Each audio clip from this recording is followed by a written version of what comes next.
Hello, and welcome to When They Say, You Say. My name is Olivia Gans-Turner. I am your hostess for this 5-episode production that's really all for you. It's a production that's been developed specifically with our audience in mind.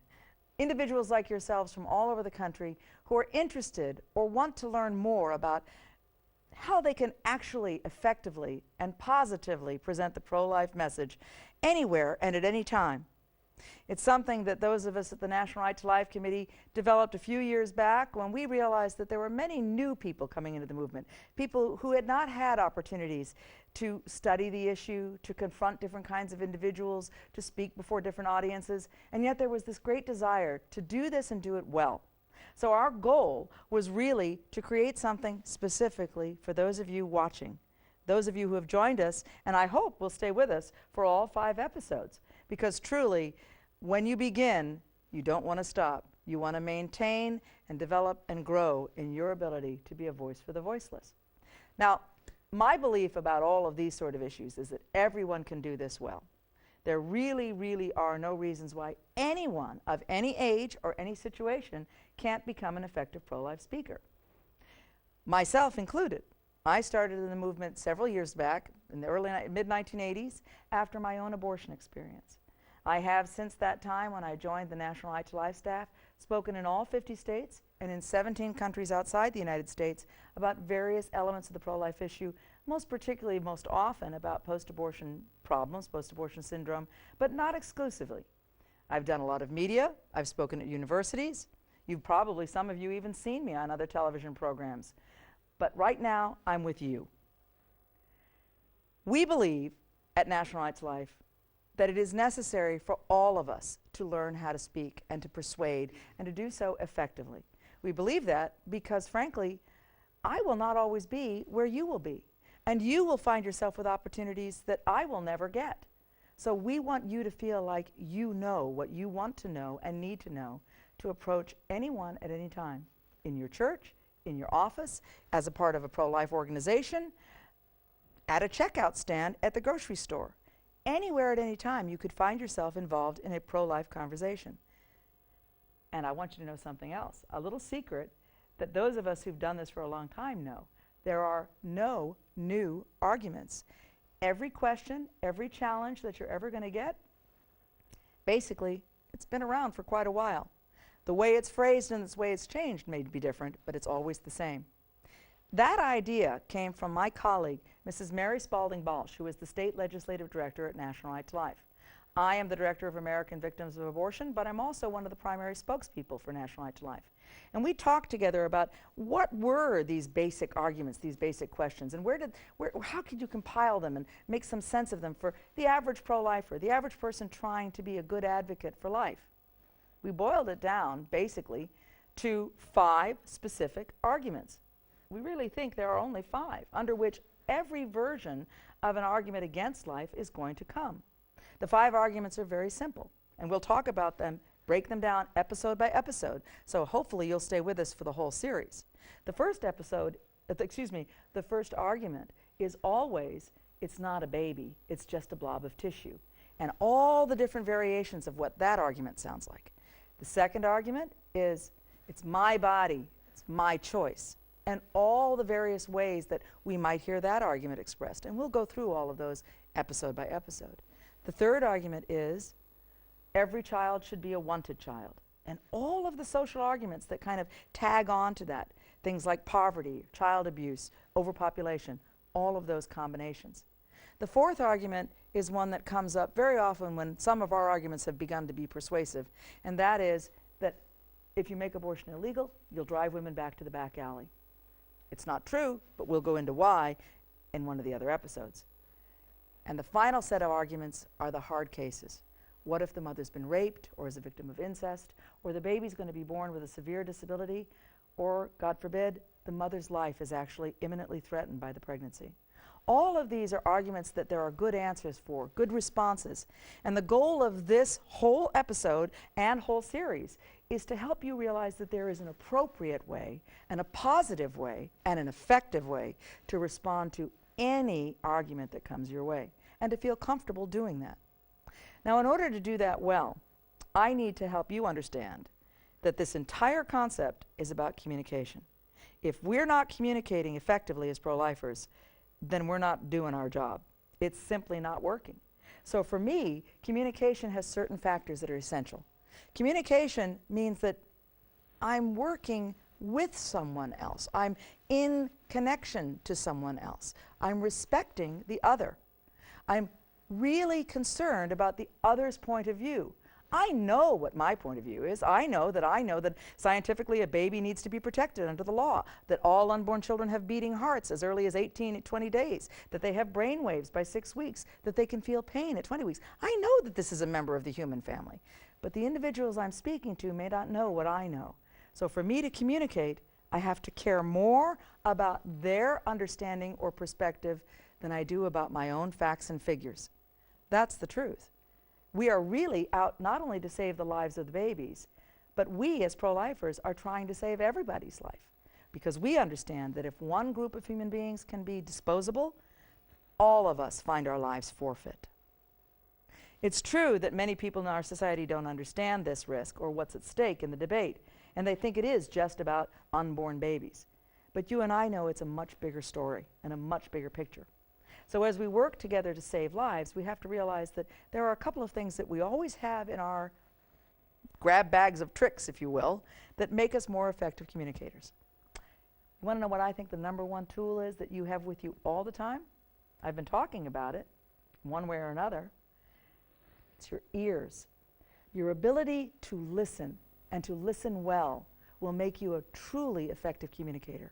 Because if I can authentically and really hear you and your concerns, your fears, your anxiety, your stress about any element of the pro-life debate, I'm probably going to give you a better answer. I'm going to give you a more accurate and appropriate answer to meet your needs, and probably convince you a little bit faster of the validity of the pro-life argument.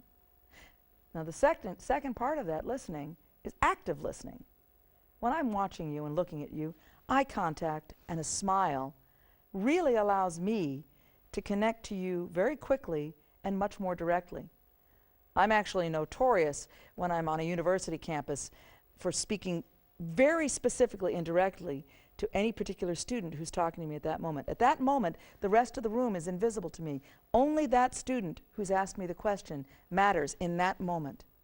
And it's that opportunity of connecting authentically and totally to another person that very often can make or break the success of a pro-life communicator, as far as I'm concerned. So your smile speaks volumes. And we're speaking about babies and mothers, so it's so easy to smile. It's so comfortable to smile. Why not do it? I want to talk to you about all this in light of something that controls the entire conversation, something that sometimes annoys pro-lifers quite a bit. And here I am on TV, which is exactly where what I'm about to present to you comes from. It's something called the 60-30-10 factor. And because we are products of the television generation, this factor really imposes itself on our communication as pro-lifers. 60% of the message, whatever it is what the message looks like. How do you look? Why I encourage you to smile is because that 60% factor is right there in your face. It's also in how you appear. Take the time. If you're going to become more involved actively in pro-life work, take the time to buy a new suit, to have a dress or two in your closet that you only perhaps wear for pro-life events, to speak at the church, go down to the State House, testify, be a part of a public event. It doesn't hurt. You know why? It makes you feel confident and comfortable that you feel like you look your best and you can present respectively to the people that you're talking to. They realize you took the time, and it makes a difference. 30% of your message is what your message sounds like. 30% of your message is what it sounds like. That means you need to work on your voice. You don't need to become a stage performer. You don't need to have those kind of techniques or skills. But you need to allow yourself to be listened to by someone you respect, or a couple of people that you respect, to make sure that when you're talking about these issues, maybe you play devil's advocate with a friend or a relative or a member of your church Respect Life group, and you practice not getting hot under the collar. One of the worst things that we can have happen is we're trying to communicate. You're seeing images on the screen of people communicating. And there's an image that is going to pop up sooner or later of two people shouting at each other. That's not effective communication. That's over. So when our voices raise and we sound tense and we become angry, and there's lots of reasons that we might get angry in a heated debate, we lose. So keeping your voice cool, calm, and collected is essential. Finally, we need to remember something essential, and that is that the words we use are extremely powerful, but they amount to only 10% of our message. That's right. Only 10% of what people will take away from any conversation or presentation that you make on pro-life issues. Doesn't matter what the issue is or what the presentation is, whatever you're talking about, only 10%. The words you actually say. Now, there's a great deal I want to talk about with that. We're going to talk about it after the break, but the reason I bring all of this up, the 60-30-10 factor, is that I don't want you feeling like you're completely tied by these things. Actually, for me, knowing these things gives me a certain degree of freedom. Sometimes I remind people that it's as simple as a smile, or it's as simple as eye contact, but it also goes beyond that. When I speak to our university pro-life groups around the country, I always remind them they are part of the largest pro-life population group in the United States today. That there are really more pro-life people under the age of 25 than any other group of Americans. Isn't that wonderful? Isn't that great news? But it also means sometimes they win the debate just by walking in the room. Why? Because most of society doesn't believe that young people are pro-life. And yet, when they walk in with their beautiful, enthusiastic, and really excited, hopeful faces, and they're armed with the facts and figures of the truth about the abortion issues and life in the womb, they make very effective presenters. But so can any one of us. It's not just a debate for the young.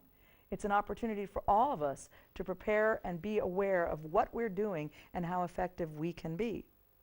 Now, when we're talking about all of this during this series, this entire series, Mary Balch and I developed this to really make you feel at ease, to let you know that anybody can do this.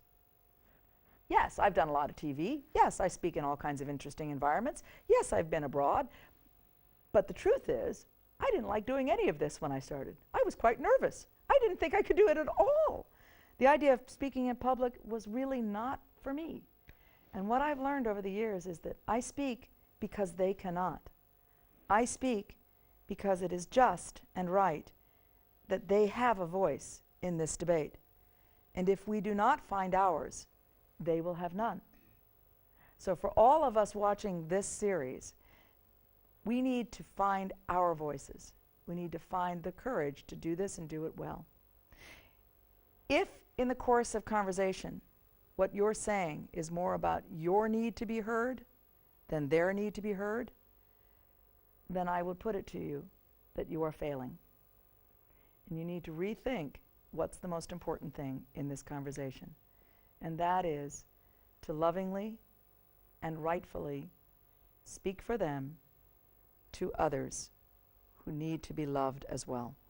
So, we're going to go to break, we're going to come back, and we're going to talk about the words that you use to save lives.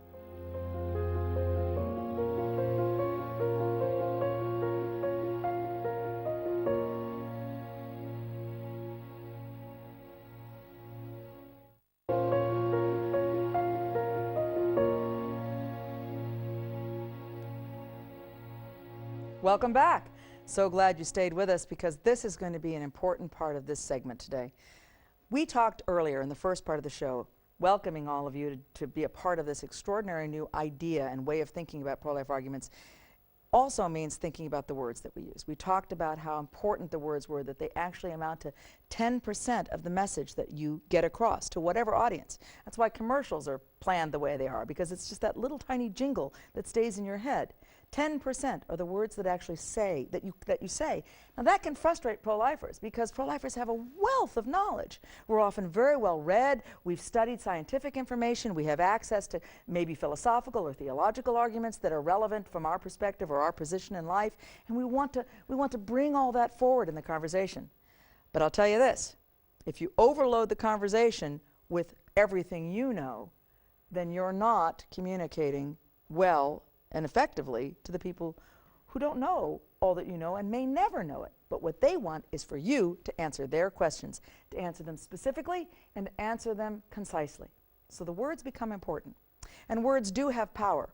That's why the pro-abortion organizations across the country so effectively use certain words, because they know from polling and other experiences that they've had that those words seem to resonate with the American people. Now, it's up to you to figure out which words resonate with the average American on our side. Let's start with the first big word. You're going to see a graph on the screen that's going to walk you through some of the words and some of the ideas that go along with these words. The number one word that you can't use if you are a pro-lifer is the C word. The C word is choice. You can't use that word because, like I just said, the pro-abortion side has studied this and studied this well. They know Americans like having choices. They know Americans appreciate that they can live where they want, go where they want, have the job they want, virtually do anything they please, see the movie they want, all of these things that we appreciate about the independent and free living lifestyle of American society. That's great, except we don't want to legitimize a choice that ends the life of a living human being in the womb. That's not acceptable.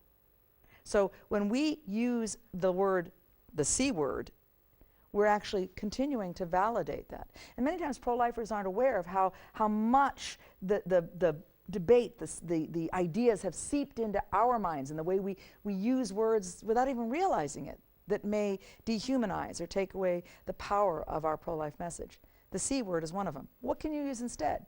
There's lots of possibilities.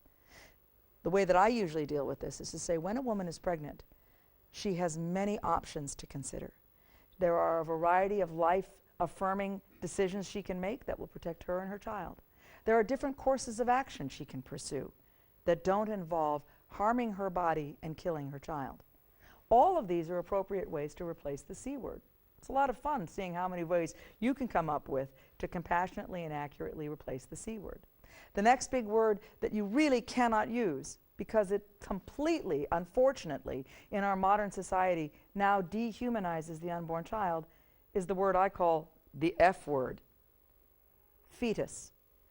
I know some of you are really proud of the fact that you understand that that is a Latin word in origin and that it simply means young one of self or little one. And that's true. That's totally true. And if you're in a conversation where you have time to maybe explain that definition, great. I'm very often on the news or on a radio program or something where I only have 10 seconds, 30 seconds to get the message across. I have only a few moments to convey the humanity of the unborn child. So we never use the word fetus. We talk about unborn babies, preborn babies, babies in the womb. We talk about babies before birth. All of these ways that help us create an image, because as I said earlier, 60% of the message is what it looks like.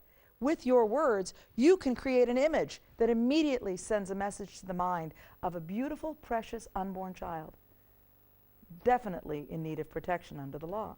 So that's your job. Along with that, all of us were somebody from the moment of conception. We were either boys or girls. We were either going to be short like I am, or tall like some of you are, or need to wear glasses like I do, or have red hair or black hair. All of those factors about our genetic reality was in place from the moment of conception. Most importantly, our sex was in place. From the very beginning, we are either boys or girls, male or female. So never use the word it to refer to the unborn child. Always use one of the two pronouns. Some people like using she because, of course, the argument often centers around the idea of it's her body, it's her C word, her decision. But in fact, that's a good argument to say she. No one is talking to her, the girl in the womb, whether or not she wants to live or die. That's perfectly fine. But sometimes perhaps a better pronoun is he, because it's absolutely impossible for a male child to ever, in any context, be part of a mother's body, a woman's body. It's not physically possible. So immediately, in one word, you have conveyed the significance and unique quality of this unborn child and their humanity. Now, other words that I think are important that you need to be aware of in our short time together are who has an abortion. Women have abortions, right? No. Mothers do. I'm someone's mother. Unfortunately, on February 27, 1981, I made the decision to abort my child.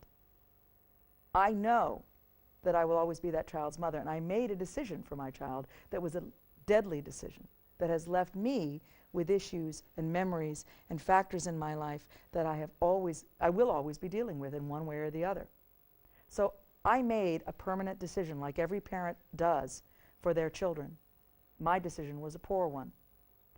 So it's not an issue of a woman against her fetus. These are mothers making decisions for their children, either poorly or with assistance that give them life. So this is important. Another word that comes along there that follows on that one is who does abortions? Doctors and physicians don't do abortions. Abortionists do.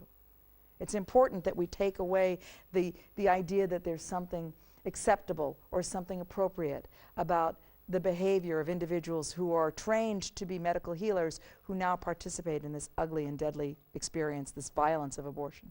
So always refer to them as abortionists. Secondarily, where are abortions performed? Now this is important. Many of you feel strongly about using words that in some way even show how much uglier the abortion experience is. You might use words like abortuary or abortion mill or abortion chamber. I understand there's this need to try to convey the graphic, ugly character of abortion to our society. But again, remember our purpose here. It's to communicate. It's to communicate and invite, to draw people to our efforts, not to push them away. And if the words that I use make me seem like something kind of odd or strange or a little weird to the people listening to me, I haven't been an effective communicator.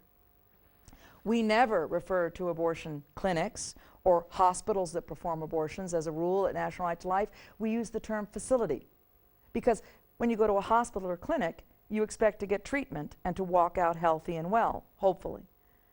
But in the case of an abortion facility, someone always dies and someone else leaves wounded or maimed for life. So these are important things to consider. Now, who are you? In this conversation, we have to ask the question, who exactly are you? Are you an anti-choice person? Are you one of these truly awful anti-woman people? No, you are pro-life. You are, in fact, you are working to save as many human lives as we can from the violence of euthanasia, infanticide, as well as abortion. In that one sentence, I've recaptured and redefined the debate.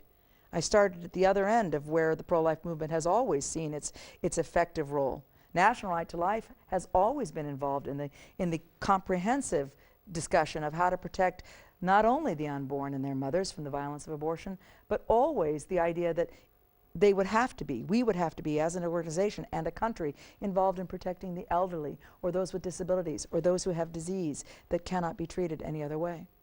So it's good to have one sentence that can turn the debate around, I think.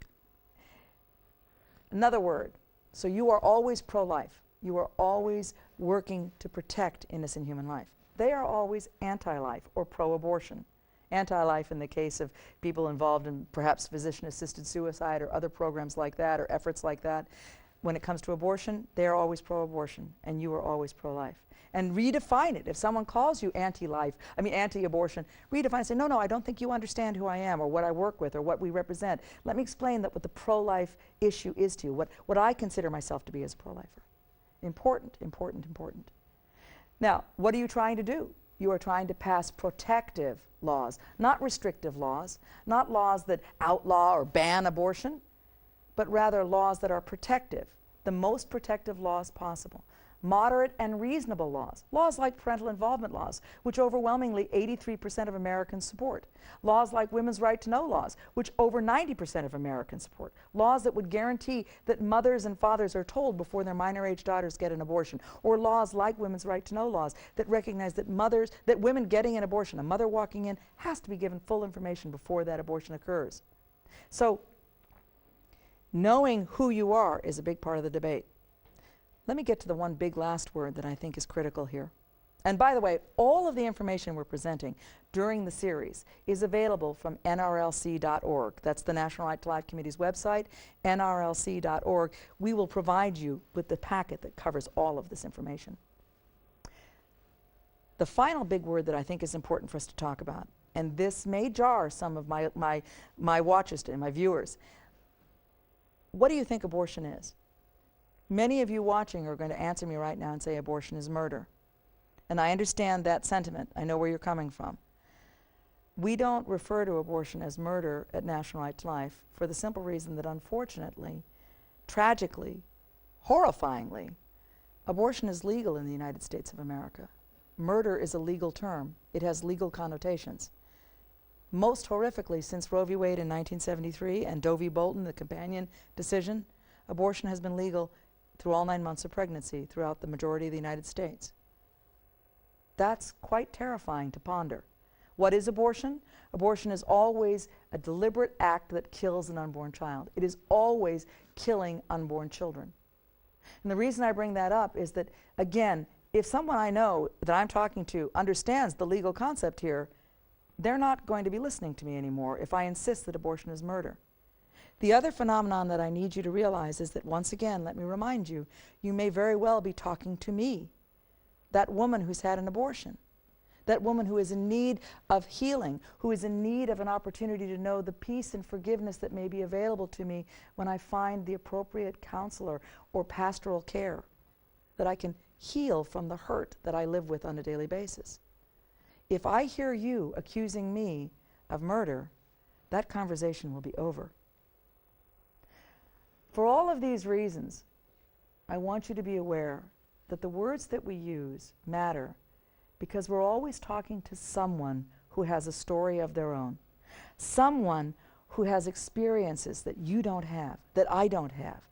They have knowledge about different problems, perhaps families who've given birth to disabled children, or individuals who've dealt with other crises like rape or incest in their family story, or perhaps they've had a relative lose a job because they're pregnant, or they're working with the poor in their community and they're troubled by how we're helping all of these things. All of these issues and subjects can be addressed, and addressed respectfully, accurately, and lovingly. If you want to learn a bit more about how to do that and our method, I hope you'll join us for the next episode of When They Say, You Say. I'll be here. I hope you will be too.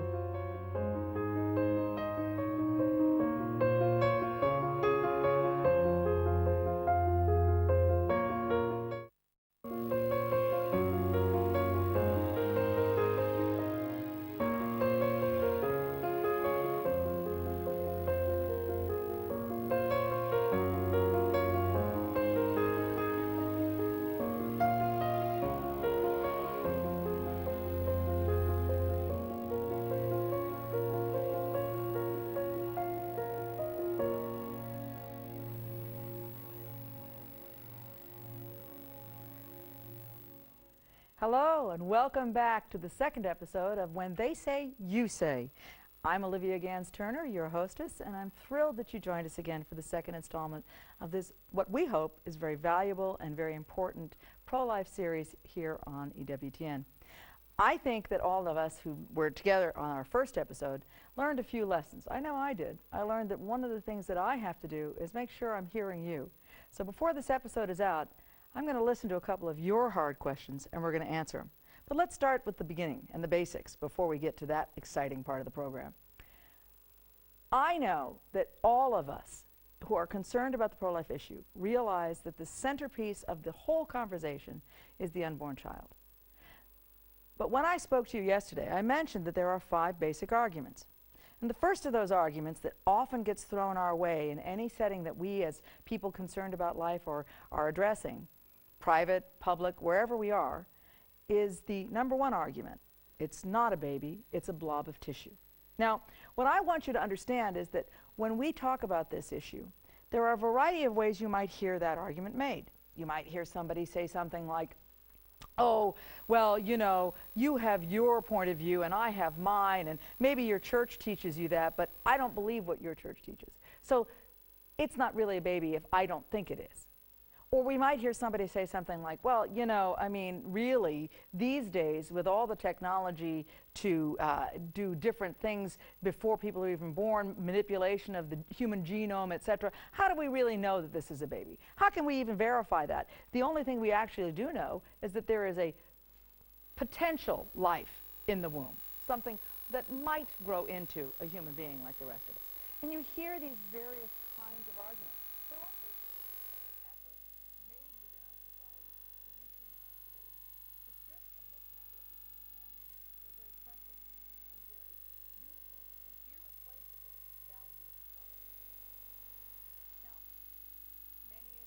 understand this as a religious issue. Many of you do. There are maybe some watching who do not. The reality is the truth of unborn life can be rested in science. We can base our conversation on the scientific facts of life in the womb. For instance, did you all know that your heart was beating at 18 to 20 days after you were conceived in your mother's womb? Before she even actually knew you were there, in many cases, you already had a beating heart, as does every unborn child. In fact, every abortion stops a beating heart because no abortion can be performed before the baby has a beating heart. The earliest type of abortion that can be performed in the United States now, probably in the world, is what we call chemical abortion, or RU486. And that chemical abortion cannot be performed until the baby has already had a beating heart for about 2 weeks. In fact, by the time the chemical abortion RU46 is performed, every one of us already had traceable brain waves, which are traceable by 5 to 6 weeks in the womb. So at 6 weeks, when the earliest form of abortion can be performed, you already had a beating heart and brain waves, as does every baby we're trying to save. That's a scientific fact. Now, for most of us, these facts register deeply at a level of humanity. For many folks, it still doesn't manage to create that level of humanity. There's a new conversation going on that discusses the unborn's capacity to feel pain. In fact, 10 states have passed laws called the Pain-Capable Unborn Child Protection Act that will prevent abortion in those states after the point in pregnancy at which the unborn child is capable of feeling pain. Now, science at this point measures pain for the unborn at about 20 weeks of the pregnancy. That's 5 months.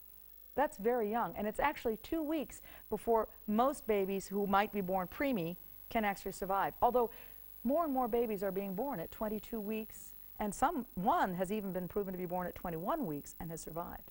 That's how amazing our technology is. These children are being born at younger and younger stages. In fact, I have an exquisite story to tell you about one particular little premature baby who's very close to my heart. 13 years ago, my beautiful niece Amelia was born. Mind you, I said 13 years ago, not last month, not last year.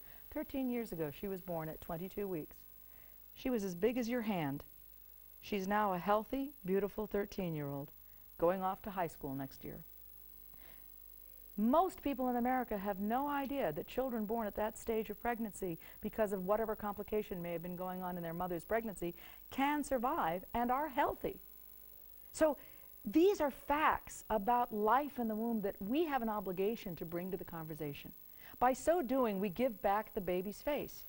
We make them one of us, not a thing, not an object. Remember what I said yesterday in the show about the F word, fetus, which for many people means something disposable, perhaps even something frightening or ugly. For us, it should mean someone vulnerable, someone very fragile, someone very precious, a tiny, tiny, precious baby in their mother's womb. So when we talk about him and we help people see that little baby boy's face in his mother's body, then we're beginning to have a conversation that expands the issue beyond rhetoric and to scientific fact. It is the ultimate human rights issue, and it can be based on science, and it can affect anyone regardless of their philosophical or religious perspective. So you can persuade anybody, whether they belong to your church or not. And that's your job, and that's my job too at National Right to Life. Now I want you to understand something that I realize. Abortion always fails the mother and the child. It fails them both because it constantly says that this is somehow necessary. And that's the second argument. That's the second part of this conversation. These two arguments, argument number one and argument number two, very often dovetail. I must tell you that when I'm doing a news program, let's say, perhaps I'm on CNN or the Nightline or on something on Fox News, all of which I've done. When I go on these programs, I'm often asked to come on and speak about a particular issue, maybe a Supreme Court decision, maybe a new piece of legislation that's going forward.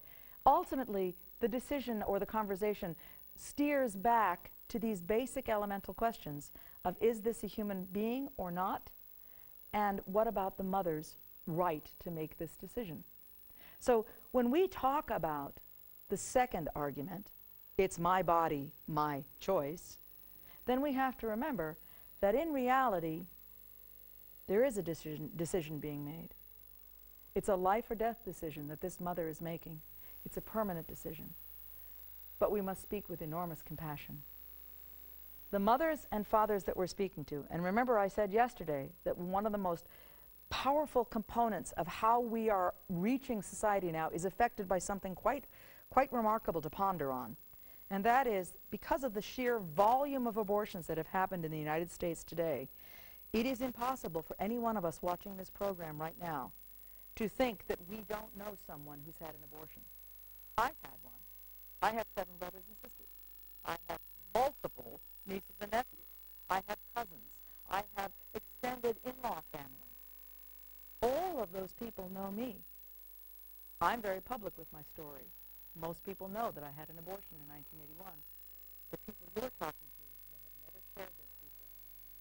So when you are talking to these folks, what you're thinking about is, how can I not only tell them the truth about abortion, but how can I do it in a way that is compassionate and comprehends that one of the walls I may be running into is a wall of grief, a wall of pain. I think that's the number one reason why many pro-lifers are having a hard time communicating on what should be intellectually just straight fact. This is an unborn child in the womb. We can prove it through science. There he is. There she is. But it's the damage that abortion's already done that is interfering more with our ability to communicate. But abortion is always a bad decision for the mothers, too. The evidence is mounting. Associations and programs like the Association for Interdisciplinary Research in Values and Social Change, an organization made up of academics, researchers, statisticians, has since 1985 been compiling data and evidence about how damaging abortion really is on the psychological and physical well-being of mothers after abortion. So for all of us, we need to know some of those facts and figures. And you can go to National Right to Life's website, nrlc.org, and get more of that information, because it is important for you to realize when you're talking to many people now, you're talking through the pain. So the more you understand about the effect of abortion on mothers and how women's lives have been permanently altered by a decision that ended their children's life, the better off you'll be when you handle that question. Now, from my point of view, abortion is always a bad response to very real problems. The pro-life movement has understood for many years that when society says women need abortion, this so-called war on women, that laws are taking away access to abortion, what we're avoiding is the phenomenon of, what are women really looking for? What is it that they really need when they're facing a pregnancy? Being pregnant isn't the problem. It's the circumstances surrounding that pregnancy. The baby is not the problem. I mean, the unborn child is not at issue here. The unborn child didn't cause the reasons why the pregnancy is difficult. Perhaps she has no support system from the baby's father. Perhaps she's very young and is afraid to tell her parents. Perhaps she has a boss who's threatened to fire her if she's pregnant. Perhaps she is dealing with health problems that make being pregnant complicated. These are real problems. The baby is not the cause of those problems. So abortion, from our point of view, all of us speaking to our friends, is a bad response to real problems. Women need life-affirming responses. Opportunities to get the kind of support and help that respects their intelligence and their personal strength to deal with even the most complicated of pregnancies. That's why the pro-life movement from the beginning, and this is something you would share with your friends and neighbors as you speak about this issue, make sure you know this little fact. There are over 3,000 mother helping centers throughout the United States dedicated, with free of charge, to providing assistance to mothers in crisis. This is something most people we talk to on a daily basis know nothing about. They have no idea that in every community across the United States and in many parts of the world abroad, there are people dedicating their lives, their time, their talents, and their abilities to providing the kind of life-affirming answers that protect mother and child, that respect them both equally, and require, as we do at National Right to Life, that they will ultimately be protected under the law equally. This isn't a question of pitting mother against child. So these two arguments of it's a blob of tissue, not a baby, and it's a woman's choice, and the government should stay out of it, are all negative and inappropriate and smoke screens to the reality of what is going on in every abortion. Every abortion ends a baby's life and leaves a mother scarred, either emotionally, spiritually, or physically. These are things you can educate your friends on. This is what you can do to make a difference in communicating on life issues. Sometimes just bringing forward this kind of information, that the risk of breast cancer after abortion is 5 times greater for women who abort in their first pregnancy. A little fact like that can begin an entirely new conversation. So as you begin those conversations, remember to listen. You may be hearing somebody who really needs to tell you, I can't hear what you're saying because I had an abortion, or I know my daughter had an abortion, or my sister-in-law had an abortion, and I love her. And what you're telling me about this unborn child makes me question how I feel about my sister-in-law's decision. But I love her. How can I help her? What do I need to do? So listen as you speak with people, and you will understand what you can do to resolve their hurt. So we're about to go to break. But after we come back from the break, we're going to take a little time to play with some of those questions that I know many of you have already heard. I can't wait to see you here.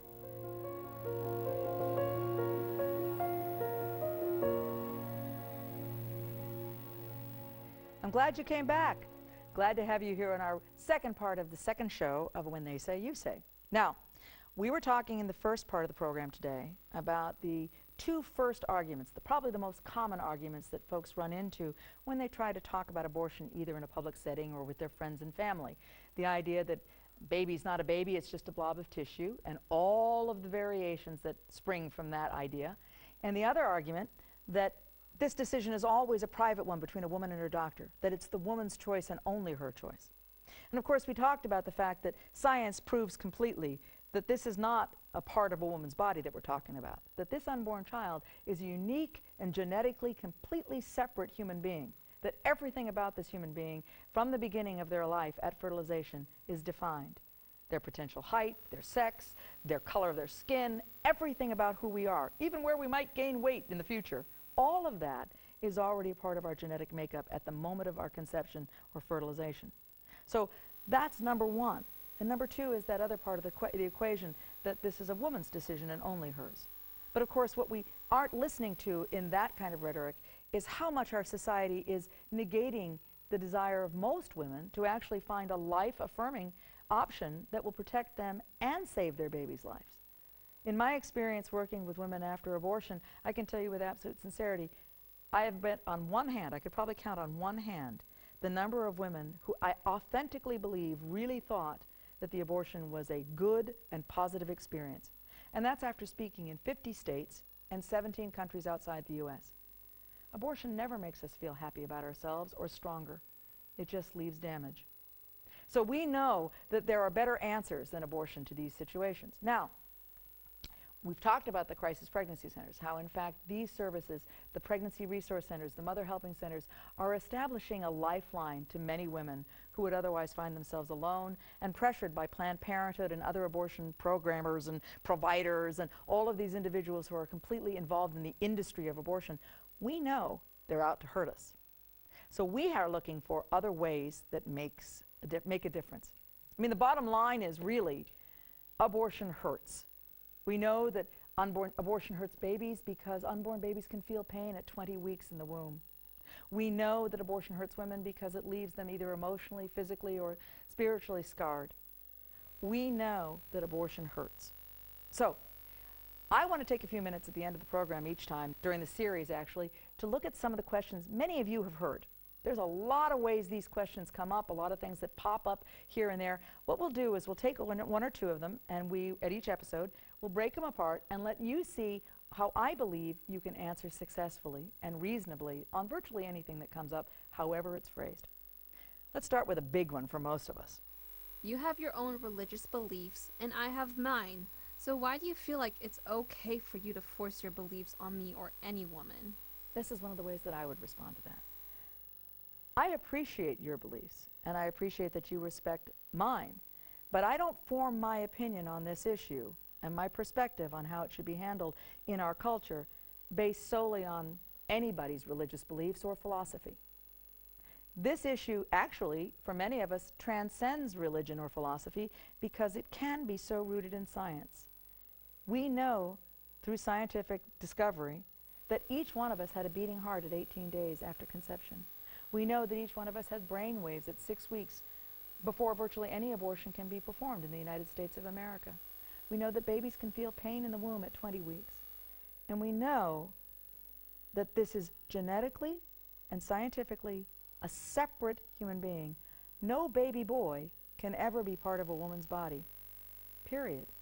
It's a physical impossibility. So this is someone, and I invite you to step outside of your preconceived notions and work with me to find responses that will protect this human being under the law and within our culture in ways that are respectful and life-giving, both to mother and child. That's question number one.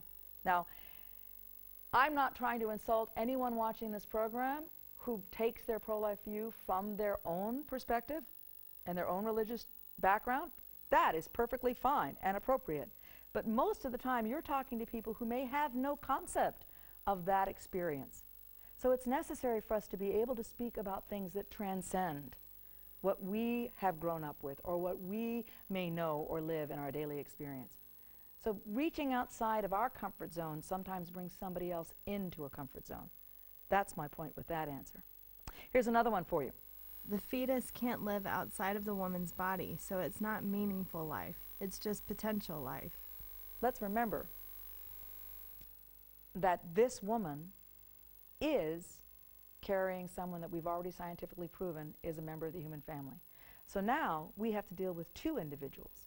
And how we are going to provide for those two individuals is the critical component of the work that we're doing as pro-lifers.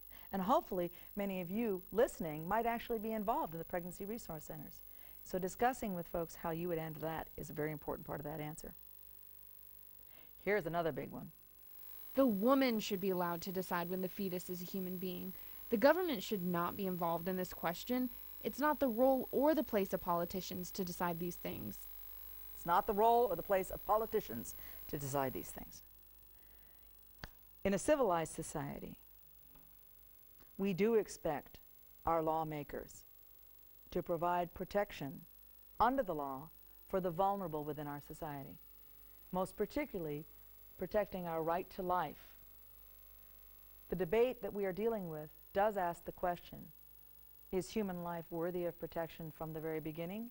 Because if it is not, then all of our lives are at risk. Any one of us could find our right to life challenged because of our age, our health, or our circumstances. When people speak to me about this question and use that rhetoric and that language, framing that's a category number 2 question, by the way, and argument number 2, it's a woman's body, therefore it should all be her decision. If we leave it up to other individuals to decide who among us is human, we will find ourselves facing things that we have faced in our country's history, where one class of human beings had the power and authority to decide that another class of human beings was not human enough to be protected under the law. That is not a course of direction that we want to continue down again. And for that reason, the government must be responsible to provide protection for the unborn and that child's mother to the fullest extent of the law. They are not unequal in the discussion. They are equals, deserving protection both under the law. So what you're dealing with are questions that universally pull out red herrings, things that make you go, oh, gee, that's completely not common sense. Why are you even talking about it? But something behind the questioner needs to be responded to. They need to be heard. They either are looking for some kind of independence or freedom or lack of responsibility. All of that is our responsibility to address. Another great big red herring. Another red herring is a question that I like to call the fishy one. Baby, this fetus in the womb doesn't even look like a baby. It looks like a fish or some kind of weird creature. Everybody knows human life begins at birth. Why do you people persist in being so unscientific? It always comes down to this. Go back to basics. Whenever you're not sure how to respond, go back to basics. Go back to basics, go back to basics. For us, it's always about finding ways to tell people the truths that we know. Everything we've talked about in this episode, that the baby has a beating heart, that the baby is genetically separate from the mother of that child. All of these things must be brought out again and again and again. And then ultimately, sometimes you just have to say to folks, I hope you'll pick up a biology book, because truly, clearly you're not up to speed on where science has taken us in the last 2 decades on knowledge and wisdom about life in the womb. There's so much more for you to learn.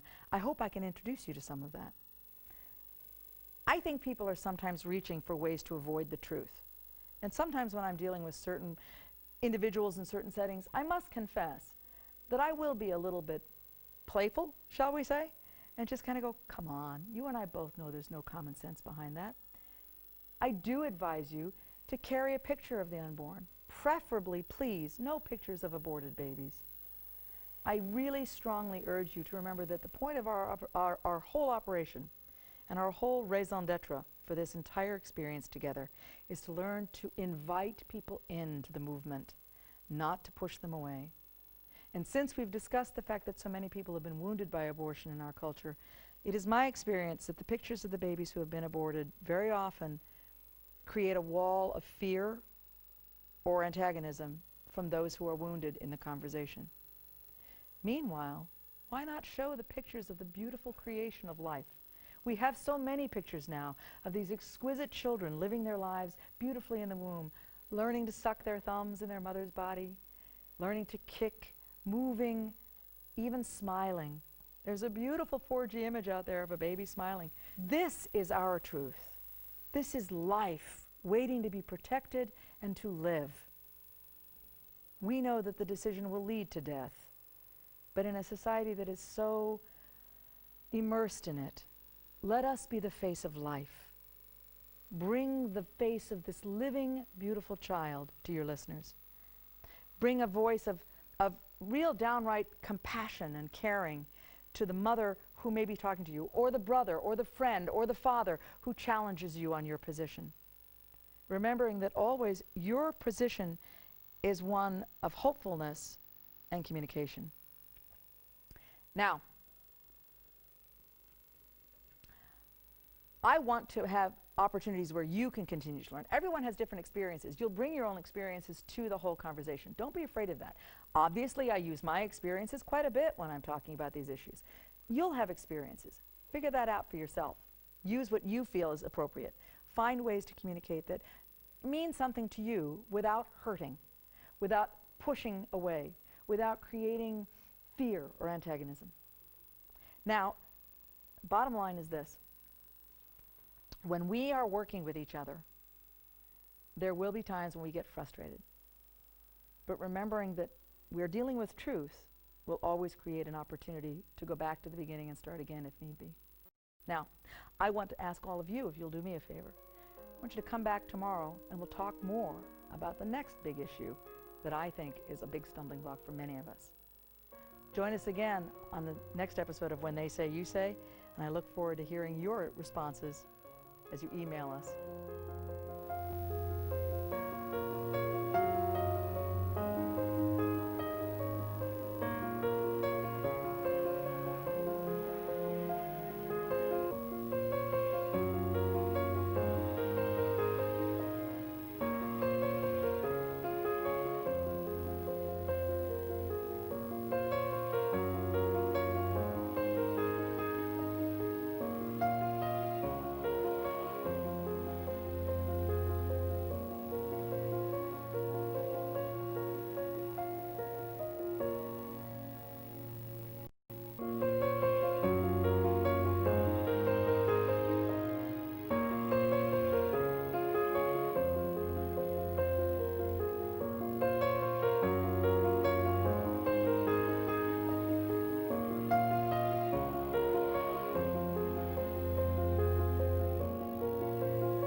Welcome again to another episode of When They Say, You Say. I'm your hostess, Olivia Gans-Turner, Director of American Victims of Abortion with the National Right to Life Committee. It's been a real pleasure spending the last couple of episodes with you talking about new ways to think about answering old questions on the pro-life issue. There are so many things that so many of us are concerned about. I want to do a little tiny bit of a quick recap. The most important thing that we've been talking about for the first 2 episodes is the importance of really listening to the people that we're talking to, really showing respect to the individuals that confront us with their perspective on anti-life, pro-life questions. Our position is always to be the voice of welcome and invitation, because from our point of view at the pro-life movement, particularly at National Right to Life, everyone's life is sacred, everyone's life is precious, every life deserves to be protected under the law. So our goal in communicating and talking, whether it's one-on-one or for those of you who may end up being involved in group leadership or participating in a Right to Life chapter or a church group at your level, you will be the voice and the face not only of the movement, but more importantly, the voice and the face of unborn children and the vulnerable, as well as other lives that may hang in the balance. So it's important for us to remember that the way we look, the way we listen, the way we pay attention will determine the course of that conversation every bit as much as the words that we say. So let's continue. Let's talk about what else we're going on to in this episode. Now, we covered a little bit about arguments 1 and 2, the idea that it's not a baby, it's a blob of tissue. We covered argument number 2, the idea that it's a woman's body, therefore it should always be her choice. And we discussed some of the reasons why those are really very common but fallacious arguments. In this episode, we're going to talk a little bit about another area, somewhat broader area, but actually one that I think many of us become nervous about, because sometimes it involves different technical issues, different technical questions. And that is the argument number 3. Every child a wanted child, and all of the social arguments. That includes the idea of overpopulation, the idea of urban poverty, the idea of who's going to adopt all these babies, and problems that go a little bit beyond the immediate scope, things like, well, why don't you people support things like stem cell research? All of these sort of general social issues. So as we look at social issues, we all have to be aware of the fact that social issues sometimes create problems when it comes to making law. In fact, abortion is a very bad solution for virtually any social problem. The phenomenon that too often imposes itself on social problems is a kind of prejudice or fear from the sources of the people questioning. If we are not ourselves among those families who live with issues like poverty or perhaps other complications in our societies, or maybe other countries and other cultures where questions like overpopulation seem to be of great importance, we throw our anxieties and our fear at those situations and feel like, well, maybe the best thing to do is to provide more abortion in those situations. Well, the simple answer is, and this is, I admit, a rather simple answer, but it covers the concept. Killing poor children won't end poverty. Killing poor children here in the United States or abroad, in India, let's say, or Afghanistan, or China, or any part of the world where some of us are apprehensive about that experience. We also have to be prepared when we talk about these kinds of issues, and when we hear variations of this every child a wanted child argument come up, we need to remember that there always are positive responses. There are responses that actually provide opportunities for everyone to benefit. As with argument number 2 and argument number 1, adoption remains one of those options that should always be presented in a positive light. The reality is that there may be legitimate reasons why this mother and this family can't at this time raise this child. And in those situations and settings, we need to have a more comprehensive and adaptive response to adoption. And that includes sometimes challenging our communities and our societies to make adoption more accessible or more understood or even more available, particularly in the cases of children who might be considered at risk or hard to adopt. So there's a lot of things like that that are going on that we don't think about sometimes when people ask us those questions. They don't know what we know. Common confusion about social issues is a real issue. One of the most extraordinarily lack of understanding is rampant in this one area of overpopulation. It's extraordinary to me how few people realize that the question of overpopulation is not really a question of numbers, but rather a question of development. In fact, I, in my work at National Right to Life, spent many, many years working at the United Nations as a member of our non-governmental organizational division. We have actually a liaison to the United Nations who's there at every UN conference. On several occasions, I was a part of that team. And I can tell you, after listening to the men and women who came to those conferences, particularly the World Conference, the UN Conference on Population and Development, the UN Conference on Women in 1995, and conferences like Habitat and food sources, all of these issues have been discussed at the United Nations. And every time I was at one of these conventions of the United Nations, I can tell you that we heard from the delegates from supposedly third world nations telling us that they did not appreciate the emphasis placed on eliminating the number of births in their country because developed nations felt that there may be simply too many of them to take care of. So overpopulation has never really been a question of numbers or population at all, but really an attitudinal problem based sometimes on our Western prejudices about developing countries and what they really need and what they really want. At the meantime, something that isn't also well known is that birth rates are dropping significantly and rapidly in the so-called developed world. Europe, America, Canada, Japan is in free fall when it comes to birth rates. This experience of declining birth rates is putting a great deal of pressure on many, many countries to deal with an ever-aging population.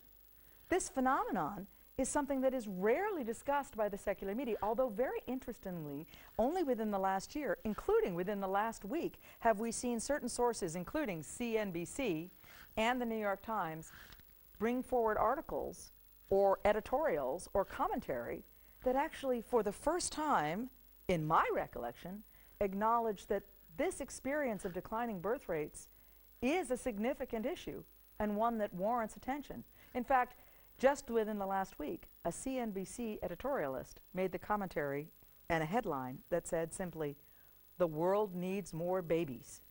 Well, that's our opinion at National Right to Life. We believe that the world is made better when we accept and welcome every child's birth, whether that child may be poor or that child lives in a country that by some standards seems too crowded or too busy.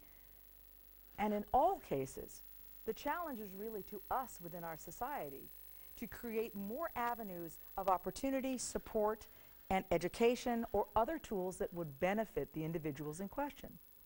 So that's what you have to do when you talk to folks.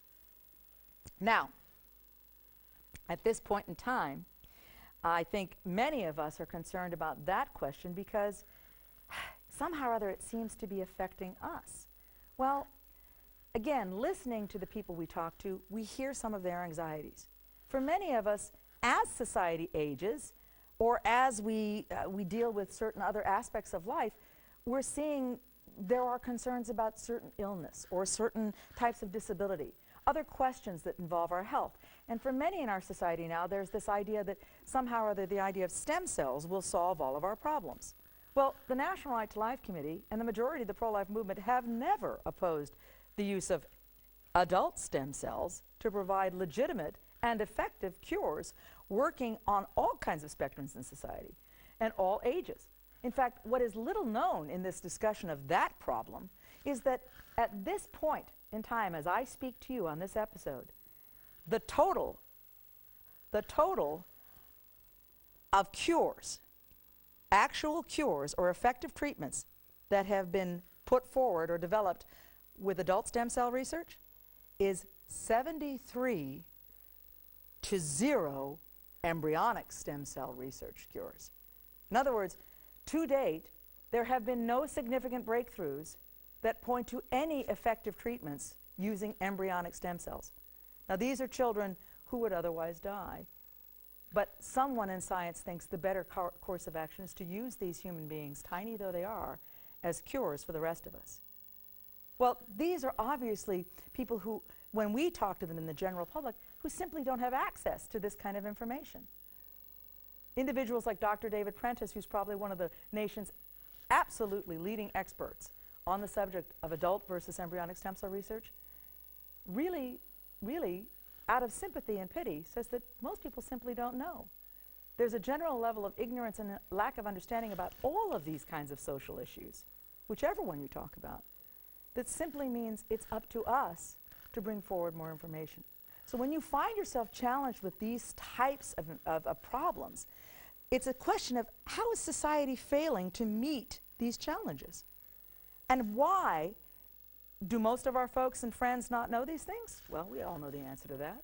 Unfortunately, the mainstream media is not inclined to tell them the information that you will have when you research this stuff. NationalRightToLife.org or NRLC.org at our website, virtually all of these subjects that we're discussing today and have discussed throughout the series are covered in one way or another on our website. This is your opportunity to educate yourself.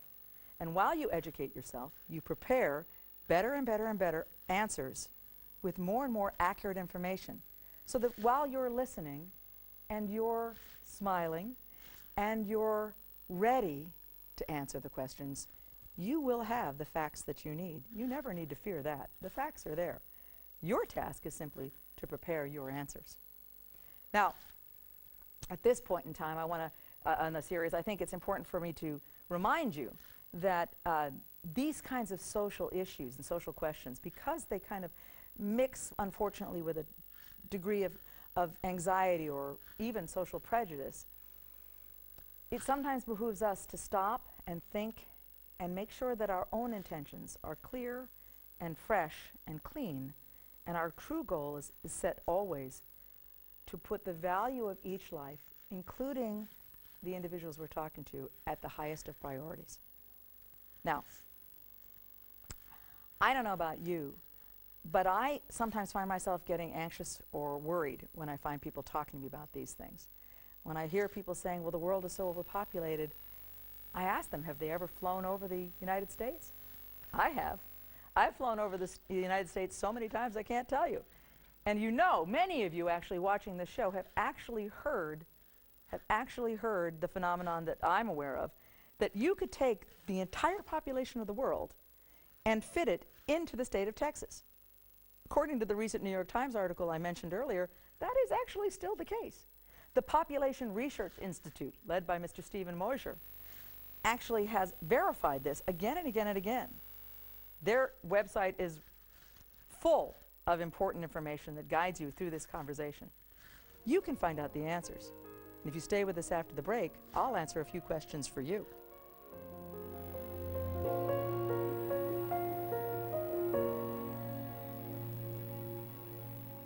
Welcome back. I'm so glad that we're still talking together after the break now about these social issues that are under what we call argument number 3, every child a wanted child. I'm Olivia Gans, and I'm glad we're here together sharing this information again. I want to bring it back up to a thought that I had during the break. I think one of the saddest elements of this kind of argumentation, where people make the idea, put the idea forward rather, that perhaps the best thing we can do about the number of poor women having children in poverty that will probably all end up in crime or abusive situations, is the assumption, really rather callously, that a woman who might be herself poor doesn't want her child. And there's a kind of callous cruelty in that thought process that I don't think sometimes the people that approach us with that mentality when they challenge us have even thought about. It's a rather pejorative, patronizing attitude that because a woman is poor, she clearly couldn't want her child to be born into the same situation. What that woman really is usually looking for is some degree of respect to her that will help her to realize that she and her child, or a young family, say it's a young couple living in that situation, will be able to live their lives with a degree of dignity and respect that currently is missing. Sending this woman home after an abortion does not end the situation of poverty that she's living in. Sending a woman home after having an abortion because she's too poor to afford this child is simply a continuation of her bag of problems. She's still poor the night after she comes home after the abortion. But now she has to live with the memory of a child that no one was prepared to help her bring into this world. there is an ugliness to that I think sometimes the individuals who challenge us and question us haven't pondered. And while I want you to be kind and careful in how you approach this conversation when something like that comes forward, you need to remember that is definitely sometimes behind this, and no one even realizes that they're saying it. So this is something for all of us to be aware of. Now, as I said before the break, we're going to talk a little bit now about some of the tough questions that come under this category. We've been talking about it throughout the episode, but I'm going to break them down a little bit. Among the questions that many of you have heard and sent to us that we are trying to respond to here, let me bring to your attention one that I think we've just started on that I think is the most common, and that is, what are we going to do with all these children? These children are all going to end up in poverty. Every child should be wanted, and these children are clearly not wanted. well, the question has to be very simply put, who doesn't want them? The assumption that because the child's parents may not be able to parent that child doesn't necessarily follow that there are no people anywhere who want this baby. In fact, anyone who watches the show and is involved with the area of adoption, whether here at home in the United States or has been involved in international adoption situations, realizes that there are children and families throughout the world waiting to be connected. One of my dearest friends in the whole world is a beautiful young woman who recently was able to adopt a little child from a Central European country, a little child who, by some standards, would be thought of as less than perfect in some people's eyes. And yet this little girl's smile and her laughter and the joy she brings all of us when she visits with us at convention time or meeting time is absolutely, unmistakably a miracle of the plan that sometimes we are not aware of, but is eternally present for each of us. And this is what we don't know when we say the best thing we can do in this situation is help this woman have an abortion. We are completely cutting off the possibilities for how life can be preserved and protected under sources. It's another little challenge we often get. Another question. We all know these children are going to end up in poverty and crime. We know that we are going to end up paying for their mistakes, because they are mistakes. Why in the world would we continue to support this type of incredible waste of life? Well, the question there being put is really, seriously? You want to actually suggest that children born into, let's say, the slums are less valuable simply because of where they're being born? If that doesn't sound prejudice to you, it ought to. And we need to call people on that and challenge them. The next big question that always comes up is, How can the world continue to support more people? We are running out of resources everywhere. well, an interesting article that I read recently pointed out that it actually is the presence of people on the planet that actually creates new answers that we're looking for. Ideas like desalination of the oceans, ideas like how to irrigate deserts, ideas that really allow us, including things like terrace farming. All of this creative energy comes from the people living. People living in our communities and in our societies, needing to find answers because there are so many people that need these responses, that allows this creativity to form. So we're actually cutting off our ability to be creative when we say there's too many of us and we need to eliminate some of them. As I said earlier in the program, the graying of Europe is a huge problem. Recently, world leaders like Pope Benedict spoke extensively about this problem, that families in Europe needed to consider quickly having children, because it is children that keep a culture alive. And this is our phenomenon now in this society. Throughout the world, we're seeing this death of cultures. So it's time for us to stop believing the mythology and actually pursue responses that are life-giving and life-preserving. And finally, Why don't you support stem cell research? we do. We support ethical stem cell research, ethical adult stem cell research that is truly providing life-giving cures. 73 to 100 is the excuse me, pardon me, 73 to 0 is the score in favor of adult stem cells. There are really life-giving answers in the world of science that don't involve killing someone in order to save a life. That's our goal, to work creatively and realistically within the law to make things possible for all of the individuals in question. This is your challenge, to study, to learn, to go to nrlc.org, National Right to Life Committee's website, to go to the Population Research Institute. Discover for yourselves what isn't true about the myths you've been told, and what is true about the needs our world has to protect and preserve innocent human life. In my experience, there's nothing quite like listening to the honesty of an individual who comes from one of those countries where organizations like International Planned Parenthood have been plying their evil and deadly trade for many years now, and hear their disdain and disgust for the West, us, America in particular, for promoting and advocating the advancement of these pro-abortion programs that are decimating their communities. This is not an answer that respects other cultures or other individuals. These are answers that deprive all of us of the lives that are created for joy, created with hopefulness in mind. Now, you and I have a lot of work to do. Learning about options, learning about the information that's out there on adoption, on stem cell research, on world population. You can do it. You don't have to worry too much. What you really have to know is that none of us needs to be the perfect expert. This is something else. When I talk about this issue, there's sometimes an anxiety factor when we're talking about when they say, you say. My colleague, Mary Balch, who is a very brilliant attorney in my estimation, Mary is quick to point out that there is sometimes this anxiety factor that we all have to be absolute experts, like Dr. Dave Prentice, or any one of us who we know, the great speakers and leaders of our movement at this day and age, people like Doug Johnson, so many others who really know these subjects so well, they eat, breathe, and sleep them. Well, you don't have time to do that. You're a mother, you're a husband, you're going to work, you're teaching school, you're doing all the things that you do, you're a priest in your parish. There are so many of us, you're a pastor, you're doing things all the time that take you away from studying. What I need all of you to know is that if you don't know the answer, learn where the answers are. Pay attention to the information sources that the pro-life movement has been organizing and developing for many years now.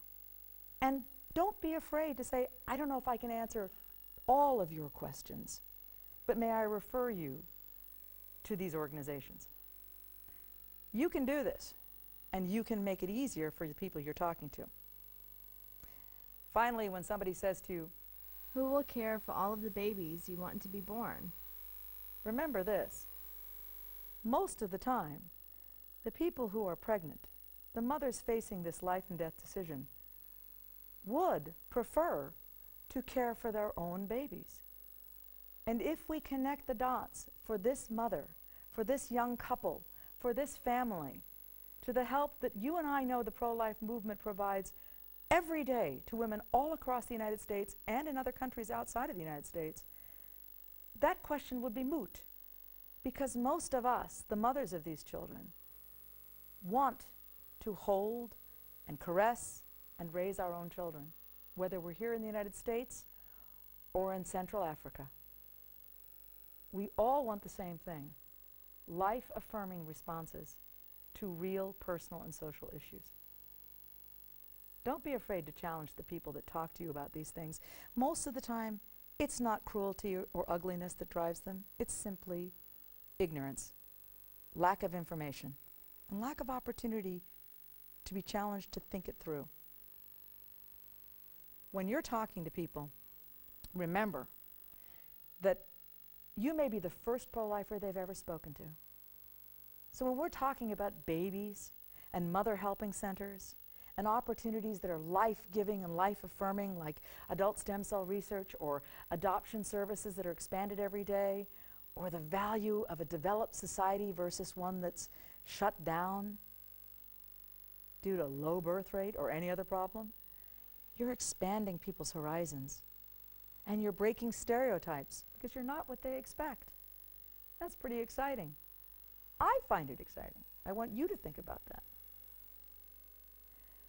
Breaking stereotypes is something that, to me, comes easily. I think the biggest thing that sometimes breaks a stereotype on pro-life debates and pro-life issues is, number one, sometimes that I'm a woman. We all know there's prejudices about that. But number two, it's understanding that issues like this and issues that basically simply tell the truth about the development of the unborn child are issues that allow you to put your best face forward, to actually create an environment that's healthy and whole and holistic when it comes to life. Can't wait to see you on our next episode of When They Say, You Say.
Hello again, and welcome to When They Say, You Say.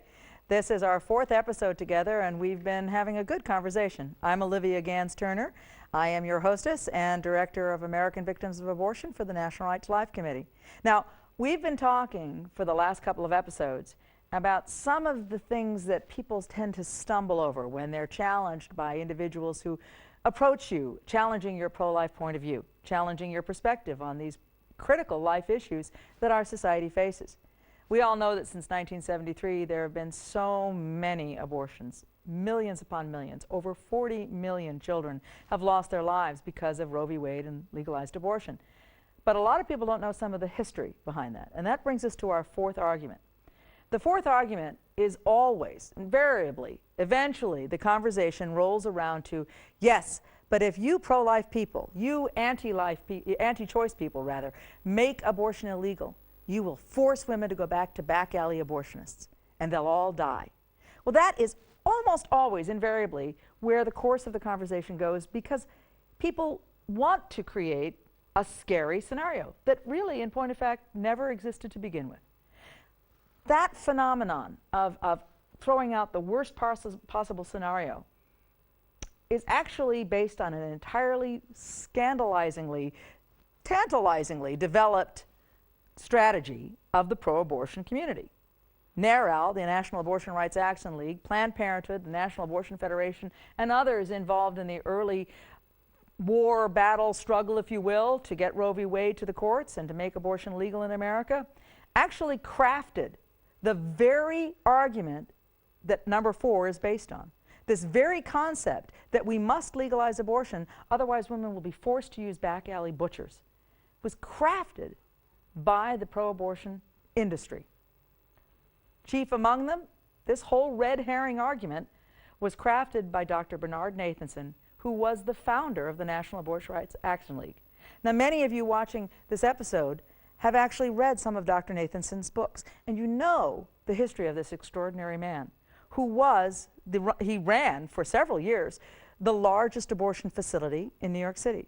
As I said, he was the founder of the National Abortion Rights Action League, and he was the man who crafted this concept that women were dying all over America from back alley abortions. To quote Dr. Nathanson himself, who later became one of the nation's greatest, strongest pro-life activists after watching ultrasounds of his unborn patients and being convicted that these were actually human beings whose lives he was ending, Dr. Nathanson himself said in the book Aborting America, "We claimed that between 5 and 10,000 women a year died from botched abortions. The actual figure was closer to 200 or 300. We also claimed that there were 1 million illegal abortions a year in the United States, and the actual figure at the time was much closer to only about 200,000. So we were guilty of a massive deception, deliberately so." Now, Dr. Nathanson, to the last days of his life, insisted that they knew all along in the abortion industry and the abortion movement that in order to convince America that we needed to change the laws, lies had to be told. And he shared that with anyone who would listen.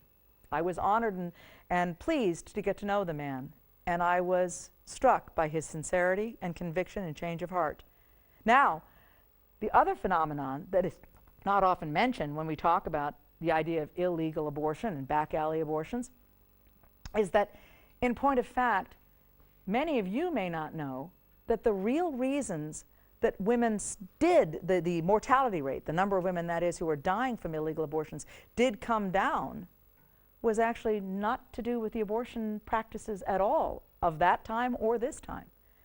The real numbers of what brought the significant risks to women down because of abortion problems was the introduction of antibiotics. So it wasn't the abortionists at all that were saving women's lives in the 50s and the 60s and leading up to Roe v. Wade. It was actually emergency room doctors providing women with newly introduced antibiotics to save their lives when infections occurred because of the malfeasance and poor practices of abortionists who to this day are using the same methodology and in many parts of the country are guilty of the same dirty environments and same dangerous situations, a la the experience in Philadelphia not too long ago of Kermit Gosnell's House of Horrors in the inner city of Philadelphia. So we all know that abortionists have done nothing more, really, since 1973, than put their shingle on the front door. They are now able to practice in the light of day the same dangerous and deadly procedures that they were performing leading right up to Roe v. Wade. Nothing much has changed, except somehow we've decided to make them socially acceptable.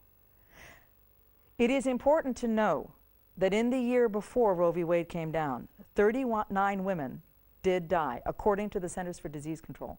39 women did die. 39 babies also lost their life. 78 human beings lost their lives during that year before. But that is a far cry from the hundreds of thousands that Dr. Nathanson and his colleagues at the time claimed were happening across our country. So this is an experience that many of you listening and preparing to answer this argument may never have heard of. You may not be aware of this. You may not know that any of this was happening at the time. Many of you are quite young and are newly coming to the pro-life movement, and we're welcoming you with open arms. But I bet you didn't know that history. Neither do most of the people you talk to. When you speak to the average American, they're clueless about this, because I don't remember ever hearing about it on 60 Minutes or any other major news program. Do you? This is the kind of thing that confuses most of us when we're looking at these experiences and these attitudes that people still hold, realizing, as I've said in other episodes, that most of the time it's based on misinformation is very important. Now, the other thing that you need to know about this back alley abortion argument is that by and large, women don't want to have abortions. Women want, as we've said in other episodes, to find life-affirming decisions that protect themselves and provide for their children's birth.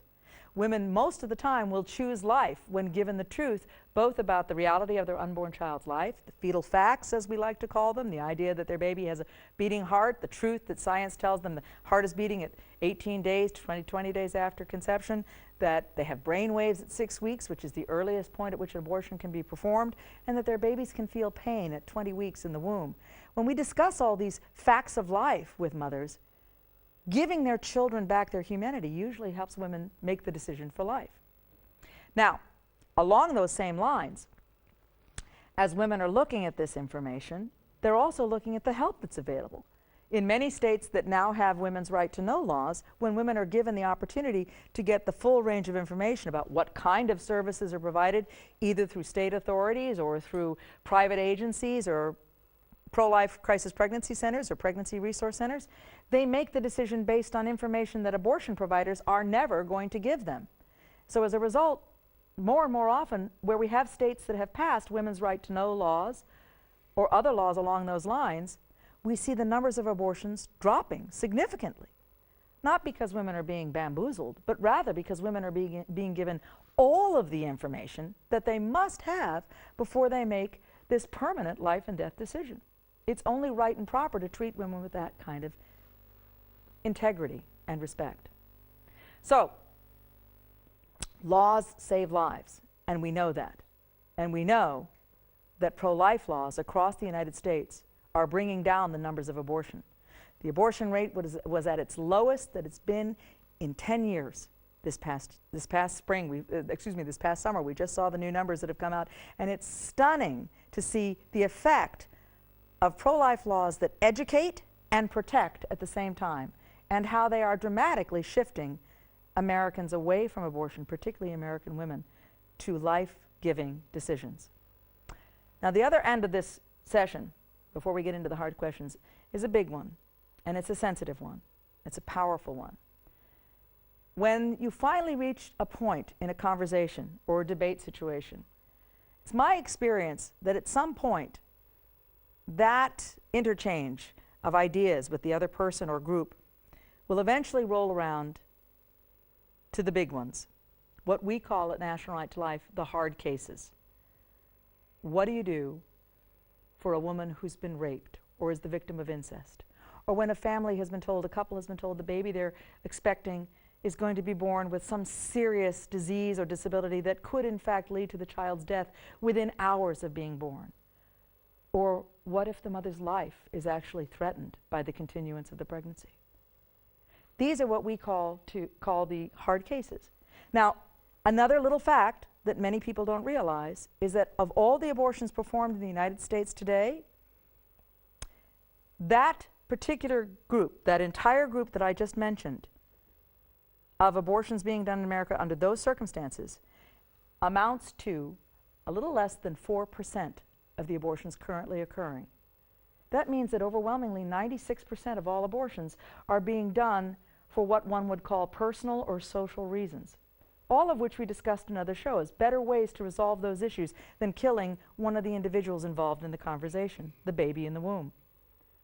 So that being the case, when you hear somebody ask you that question or put that challenge to you, hearing that now you're on argument number 5, knowing that that's where the conversation has gotten to, another little thing that I often tell people is realize that probably means you're changing the person's mind. You're convincing them that abortion is bad for the babies because it ends their lives, and bad for the mothers because it puts their health and well-being at risk because of future complications connected to the abortion itself. And it's bad for society because it avoids some of the real social issues we really need to face and come to terms with. And now what we're down to are this very small number of abortions, but must be handled with great care.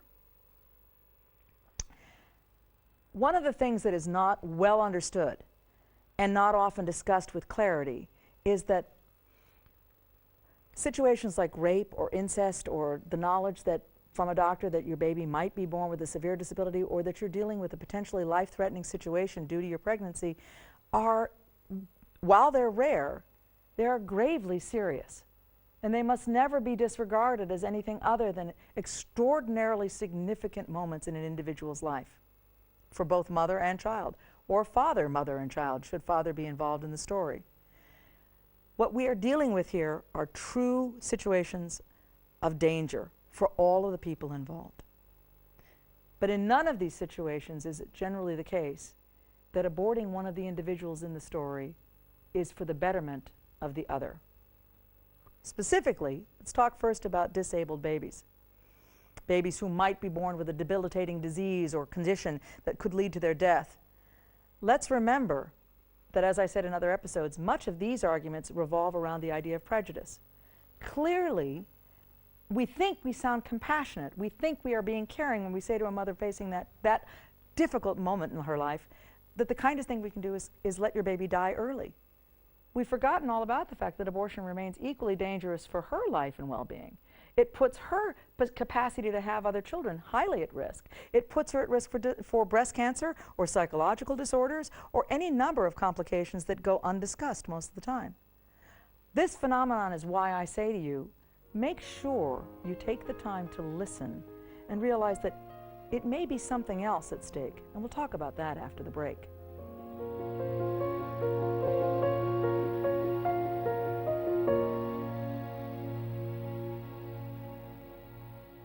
Before the break, we were talking about an area of great sensitivity and great care. The idea that many times a young mother being told that her baby might be born with a disability or disease so severe that the baby could actually die within hours of birth or maybe incompatible with life for some other reason. This is a very problematic area for many people. And what I brought up before the break was that there may be something behind that. Remember, the whole point of this series is to try to think beyond the obvious comment that you're hearing, but beyond the actual statement that somebody makes to you, but to try to hear, to listen more deeply and more intently to that individual and what may be worrying them. In this particular scenario, it's not at all uncommon that what you're really hearing is the anxiety that the questioner is not sure how they would be able to cope. They don't feel like they would be strong enough to welcome and care for and prepare for a baby being born under those circumstances. And they honestly think, with true misplaced compassion, but with true understanding and fear, that they would never want to put somebody through what they themselves might be too afraid to handle or wouldn't know where to begin to handle. So it behooves us to listen with a compassionate heart and recognize that, yes, it could be rather daunting and could be somewhat overwhelming if you're not getting the support and assistance that you need and accurate medical information before you make this decision. One of the most extraordinary new areas of medicine that's coming along, because we now have this capacity to see and understand what's going on with the baby's health in the womb, is the area of fetal surgery. It is because of this involvement of many doctors in the development of fetal surgery actually curing some disorders in utero so that these babies are born healthy and safe. That process of developing that surgery techniques, those techniques that we're talking about, have actually led us to understand how much pain the baby can feel as young as 20 weeks or possibly even younger. So it's extraordinary that this area that's giving life is teaching us more about ways to protect innocent human life. But at the other end of that storyline, there is also another area of development in care for these families. Perinatal hospice is a remarkable new area of care being developed by pro-life doctors who realize that the worst thing that you can often do for a mother facing this kind of circumstance, for a young family facing this circumstance, is to be told, let us just kill your child and everything will be okay, you can get on as if nothing ever happened. That couple will tell you for years afterwards that they have never forgotten the child that they never got to hold and say goodbye to, even if that child may have only had an hour to live. How much better to provide that family with the opportunity to name and bless and love that child, if only for minutes before they had to say goodbye. So much kinder and so much more loving. This experience of our society is one of the other issues that we're not dealing with very well. Let me tell you quickly our response to the idea or the argument that sometimes comes up in this equation, the life of the mother, because this draws on this. The life of the mother is, again, one of those serious and sensitive areas that one must be aware must be dealt with love and kindness. But there's a difference. Life of the mother is not health of the mother. Many of you may not realize that there were two decisions when Roe v. Wade came down. There was Roe and there was Doe. Roe v. Wade and Doe v. Bolton. Roe v. Wade identified the right to privacy for a woman to get an abortion. Doe v. Bolton divided the pregnancy into trimesters, 3 trimesters. And it was through Doe that we have the discussion of health of the mother. Health has been, by the courts, expanded to mean virtually anything and everything. Life of the mother is something greatly different. There are still, even in our community, in our society today, where there are great advances in maternal health care, where many of the conditions that would have in previous generations led to truly life-threatening situations for a pregnant woman have been really, truly erased by these advances. And it's wonderful to be a part of that generation. But they are quite rare. Truly life-threatening conditions, while they do exist, are rare. They amount to less than really 1% of the abortions that are done in America today. 1 or 2%, depending on the year you're looking at. That being the case, let's handle that. The National Right to Life Committee has always understood that when the mother's life is imminently threatened with death, the doctor will make emergency medical decisions. Those decisions may lead to the death of the child. But good pro-life modern doctors who are aware of the extraordinary advances in care will, as a general rule, do everything possible to save both mother and child. And they do not perform abortions in these cases because that is actually injurious to her health. It puts her in even greater danger. So it's very rare to see anything like that being advocated by a good doctor. Now, let me get back to one more case, the one we skipped over. I'm very aware that this one is sometimes extraordinarily fraught with emotion. It is the issue of rape and incest. Let me quickly bring your hearts and minds to a place that I hope you can understand our response. The National Right to Life Committee opposes abortion in the cases of rape and incest. We have always opposed abortion in the case of rape and incest for the very simple reason that we realize that that's a bad response to a very violent, tragic, and frightening situation. Abortion in those cases means that we've actually said to this woman who's already been through a horrifically frightening experience, somehow or other, that now it's her fault that she's pregnant, and she needs to resolve that problem for our society and her family by eliminating the problem, the baby, who is actually the second victim of this horrific act of violence. It shows no understanding that there's no magical kind of abortion that's given to a woman who's been raped that's any different than an abortion for a woman who wants to have an abortion because she doesn't know if she wants to move to a new city or get a different job or any number of social reasons that many women get abortions. These abortions are exactly as dangerous and fraught with risk for this young woman as any other young woman. The baby will be just as dead. And what many people don't understand is that for those women in the rare studies that have been done, now there are only a few studies that have been done on women who have become pregnant. Now there are only about 2% of abortions are done for women who are raped. Very limited number of abortions being done for that experience. But the few studies that we have point us in this direction, and this is the answer to that question.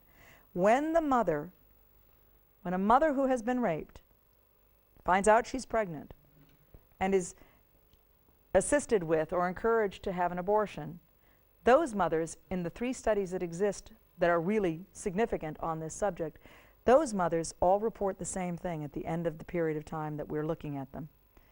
They say, I have resolved the issues connected to the violence and ugliness of the rape. I cannot, in my heart and my memory, resolve the issues connected to the violence that I perpetrated against my own innocent child when I had the abortion. Versus the other mothers in the same studies who were given support and assistance when they made a decision to give their children life, to go through with the pregnancy. Some proceeded with adoption, some kept their children. But all those mothers report the same situation in response. They say, look, I was terrified and horrified at the beginning of this pregnancy. I had no idea how I would cope. But when I gave birth to my child, it was as if I'd been given the opportunity to take control back, to be truly empowered and do something life-giving in the face of something so dreadfully life-denying. Now that's a statement of where women's strength really lies. And we as a society can do a great deal more good for those mothers by acknowledging that their strength is in their ability to give life, to protect the other victim of this horrible crime. So there are ways to respond, and none of them include abortion. Now let me quickly, I've talked to you about if women are forced back to the, I've talked to you about our tough questions segment. When we look at back alley abortions, remember that people will tell you, If you make abortion illegal, you'll drive women back to the back alleys. simple answer is this. It's actually false to think that what women really want is abortion. The majority of women, when polled, say that they thought they had to have an abortion because it was the only option available to them. When women are given information about their unborn children and opportunities to seek assistance within the community that will help them and their children be born safely, the majority of women choose life. Women don't want abortion. They want answers that protect mother and child. And in point of fact, the whole concept of illegal abortion was made up by the abortion industry for their own purposes to advocate their industry. And that continues to be the truth. Now, we've just talked about the other issues. What can you say when somebody says to you, How can you force a woman who has been raped or the victim of incest to go through with this pregnancy? your answer simply is, I want to create an environment where this woman feels protected and cared for. She has already been through enough violence. Subjecting her to a second act of violence in the abortion is nothing but cruel. It puts her health and her well-being in danger and asks her to reject her own innocent child who had no responsibility for the crime itself. It is our responsibility to protect them both and shield them from more violence. And then the hard cases of severe disability or disease, when somebody says to you, Wouldn't it be kinder to allow a couple who has been told their baby is going to die anyway to just have an abortion and let them move forward? at that point you need to ask very seriously of the person in question, are you honestly saying that this baby's life has no value because they will be disabled or have or some disease or complication? We aren't that kind of society. We don't reject people based on their physical condition or their health and well-being. We protect all life. Matter of fact, you can remind people that the National Down Syndrome Adoption Services in the United States last year alone reported over 200 families ready and certified to adopt any baby born with Down syndrome. So the idea that there aren't people prepared to care for these children, should the woman in question or the family in question not be able to, for whatever reason, be able to care for this child, there are couples and families hoping that they will be given the opportunity to provide for and love one of the little ones that may not find love anywhere else. Remember this about all of these scenarios and all of these questions regarding innocent human life, whether it's a baby in this kind of distress or a baby in any other pregnancy. When there is life, there is hope. Where there is no life, there is no hope. You can read more about all of these issues at nationalrighttolife.org, nrlc.org. You can respond to all of these issues here after the show. And I look forward to talking to you tomorrow on our 5th show as we wrap up When They Say, You Say. It's been a real pleasure being with you all week.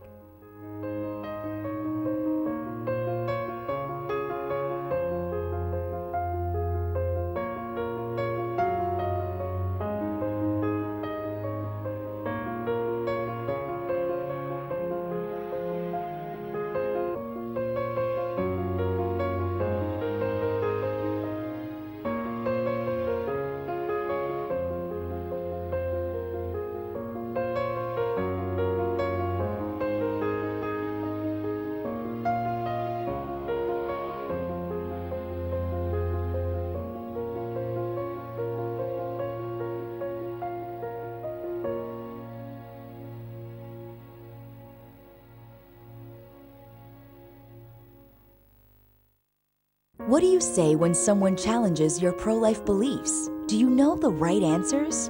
Next time, Olivia Gans-Turner lays down the hard cases of abortion and how to answer them with conviction and compassion. It's actually false to think that what women really want is abortion. The majority of women, when polled, say that they thought they had to have an abortion because it was the only option available to them. When They Say, You Say, here on EWTN.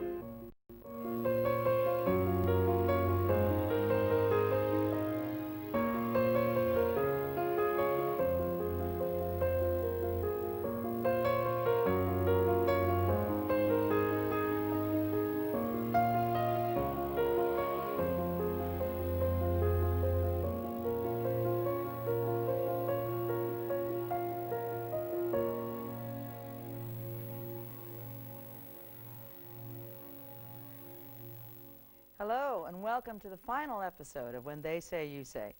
I have had so much fun sharing with you some of our ideas and approaches to handling the hard questions and the kinds of arguments that so many of us as pro-lifers have been overwhelmed by or felt daunted by when we've tried to do our best to speak up for life. I hope that you've appreciated a lot of what we've covered, and I'm going to try to summarize a lot of the issues and a lot of the things that we talked about. understanding that each one of you actually has your own experiences and your own information that you've garnered and that you will continue to garner as you process all of this and use it in your experiences. I do want to recap a little bit of yesterday's episode. We were talking at the end of the episode about a dear friend. Well, actually, we were talking at the end of the episode about the issue of rape and incest. And in the context of that, some of you may have seen a picture that was on the screen behind me here of this gentleman, Mr. Ryan Baumberger. Before I continue and conclude our episodes today, I want to bring this up, that Mr. Baumberger is the perfect example of what can happen when we in the pro-life movement send out that message of hope and life instead of death as a response to the complex problems that many women find themselves facing. In Ryan's case, his mother had been raped. She found the help and assistance of a pregnancy resource center, and that center was able to provide her with the courage and the fortitude to give Ryan life. And what we see in the images of Ryan is a young man who's taken that opportunity and gone forward at such a pace that he is now one of the great young pro-life leaders, speaking not only about his own experience as a young man who was the product of rape, but also went through the experience of adoption. He was adopted by a wonderful couple who raised him in a multiracial family. And now he himself is a father and speaker and also the parent of 2 adopted children. That message of finding hope, even in the face of difficulty and fear and stress, is exactly what pro-life people are all about. This entire series has been my effort to help you see that when you look for the hopeful response, you can delete or you can cut through a lot of the fear, prejudice, and anxiety that so often drives many of these arguments that we're hearing. And I've been very grateful that we've had this chance to do this series, because I think there are hundreds and hundreds of you who feel the same way that I may have felt when I started doing this work way back in the early 1980s. Now, as we're talking about all this, I want to get back to summarizing some of what we talked about in the last 4 episodes, because it is time to say goodbye, and there are some important points I want to make before we go. We talked extensively about the importance of listening carefully to the people that are talking to us, whether it's in a group setting, or you're on a TV program, or you're doing an interview with a newspaper reporter, whatever you're involved in, or even over the family dinner table at Christmas. These experiences of talking to people aren't really so much about us talking to others, but rather listening so that when we answer correctly. We answer with compassion, and we answer with honesty and facts. Now, when we talk about this, we have to remember that while we're listening, the impression we make on people is very much the way we look. So remember that we're talking about babies and helping their mothers and providing assistance to families in crisis, and that we are the people of hope, that we have answers that go beyond the deadly answer of abortion. So there should be plenty of reasons for you to keep that smile on your face, even while you listen with clarity and sincerity to the individuals you're talking to. So never forget the power of a smile. Remember that the 5 arguments that we talked about are simply these. All the variations under the category of it's not a baby, it's a blob of tissue is number 1. Number 2 is it's my body, my choice. And all the variations of how you might hear that brought forward and presented to you. Number 3 is every child a wanted child, and all of those social arguments, things like overpopulation, child abuse, all of those issues that come forward in that context. Number 4 was the argument, if you make abortion illegal, you're going to drive women back to the back alley. We talked about how that was actually a complete red herring, because members of the abortion industry themselves, who have since become pro-life, people like Dr. Bernard Nathanson, have admitted that the pro-abortion industry made up all of the numbers as a boogeyman to frighten America into believing that abortion was necessary. It never has been, and it never will be, if we provide women with truly life-affirming and respectful alternatives. And number 5, the arguments that fall under number 5 are the hard cases. The idea of, if a baby's going to be born with a severe disability or disease, we should probably abort that child. If the woman has been raped or is a victim of incest, the kindest thing we can do is to abort that child. And of course, the idea that if a mother's life is threatened, then abortion is a sensible thing to do. All of these are really more scare tactics developed by many people, sometimes in the industry, to create anxiety and stress within society. But whenever you hear those arguments, remember, they are also sometimes rooted in fear. People who are truly, authentically frightened of how they would cope when faced with something as dramatic and distressing as the possible birth of a child with a severe complication, the experience of rape or incest, and obviously the overwhelming thought that a mother might die because of the continuance of a pregnancy. They are all valid reasons for the people that talk to us to be afraid, but very often it is also driven by just a sense of, shucks, you're proving me wrong. Babies are babies from the moment of conception. Mothers are hurt by abortion, and society can do better than make abortion our best answer in all kinds of problems. So when you're listening and when you're learning these new responses, remember always that your goal is not only to save the lives of unborn children, but rather also to be available and accessible because you're trying to save the person you're talking to as well. In our society today, with the number of threats that exist, things like medical health care rationing that's going to come up under Obamacare, direct euthanasia and physician-assisted suicide efforts all across the United States, there is a real phenomenon that many pro-lifers knew would happen from the very beginning. If you make one entire class of people expendable or disposable, as in the case of the unborn, all of our lives are potentially disposable, and the law will not protect us. So it's important for you to remember that when you're talking to people, it's not only our goal to save the babies that we can't see, who aren't in the room with us at that moment, but ultimately to extend that hand of understanding and invitation so that the person you're talking to believes sincerely that you care about their life as well, that their situation is relevant and important to you. And I guarantee you, if you work on that and approach it from that angle, you will win more than you lose in the argument department. Now let me bring up argument number 6. Argument number 6 is the last and the final refuge of those who have to admit that our facts and figures make sense. Our arguments are solid. And it's called the ad hominem. Now many of you know your Latin and understand that that simply means to attack the man, to attack the individual personally. And when the attack does get personal, as I said in one of the earlier episodes, you might want to sit back, take a deep breath, calm yourself, and realize you've just won. Because the attack only gets personal when the information you've provided is irrefutable and cannot be argued against. You're a man. You're too old. You're too young. You're a priest. You're a nun. You're not from this country. There's all kinds of arguments people come up with to say you don't have a right to speak on this issue. But remember this. The pro-life movement, particularly those at the National Right to Life Committee, have always recognized that in point of fact, abortion is actually the largest, most important human rights issue of all time. It is the centerpiece of all of our rights, because unless our right to life is protected, none of our rights are truly protected. It is the basis from which all rights spring.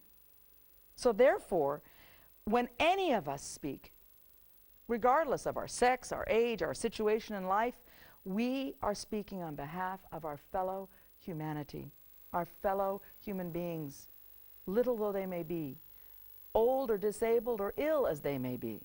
It is our obligation to speak out on behalf of those to whom injustice is occurring. So that's our perspective. Now, remember too that there are legitimate reasons why people go to that direction. I want to remind you of something I said in episode number 2, and that is that much of the time when we're talking about these issues, remember that many of the people you're talking to are people like me, women who have had an abortion. And as you look at us and you hear us speaking to you, sometimes you're going to hit a wall that sounds like you just can't break through. You may very well be talking to someone who knows their sister had an abortion, or their mother had an abortion, or their brother-in-law was involved in an abortion in college, or you may be talking to me, the actual woman who had an abortion. And I'm afraid to hear what you're saying because it challenges whatever protections I've put up around myself to steel myself against the pain of the abortion decision I live with. Sometimes it isn't necessary to break down that wall. Remember, compassion and respect for the person you're talking to is the centerpiece of our efforts to communicate. Stop, listen some more, and see if you can discover where that anxiety or that fear may be coming from. You might make a new friend, and in making a new friend, you might heal a broken heart. And that's the essential part of our work that we do as well. Now, all of this is based on the notion that it is imperative that we speak up. It is imperative that we step forward, because we can't count on anyone else to do this. You and I can't be assured that, you can't be assured that I'm going to come to town and be available to do a speech or something. That's not necessarily going to happen. Well, if I'm not there, will you be there? Will you be ready when the moment comes to bring up something that will give somebody the idea that life is valuable and that they have a part to play in protecting it? And the reason that that's so important is, in our culture, there are events that all of us are called to do. This is America. There are times, for instance, when your local state pro-life organization may need individuals to come to the State House and testify because a new and powerful protective piece of legislation is going to be passed. And they need people from the community to come forward and speak effectively to the point of that legislation. Will you be ready to do that? Do you remember how that goes? How important it is? Let's bring up a little bit about that. When you are going to become the voice, the face, the individual who might be representative of the pro-life movement in your community, remember a couple of things that we talked about in episode number 1. There are 3 little numbers that affect all of our message, along with that smile that we wear and the facts that we learn. Number 1, 60% of our message is what we look like. So take your time to prepare. Buy that new dress. Have a suit in the closet that's always ready to go. Make sure you feel confident and comfortable when you step out the door. 30% of your message is what it sounds like. Have people listen to you. Ask them, do you sound critical? Do you sound harsh? And 10% of your message are the words that come out of your mouth. All of these things will help you be a stronger, more powerful, and more effective pro-life speaker. Thanks for watching this part of the episode. Hope you'll join me after the break and we'll finish up our experience together.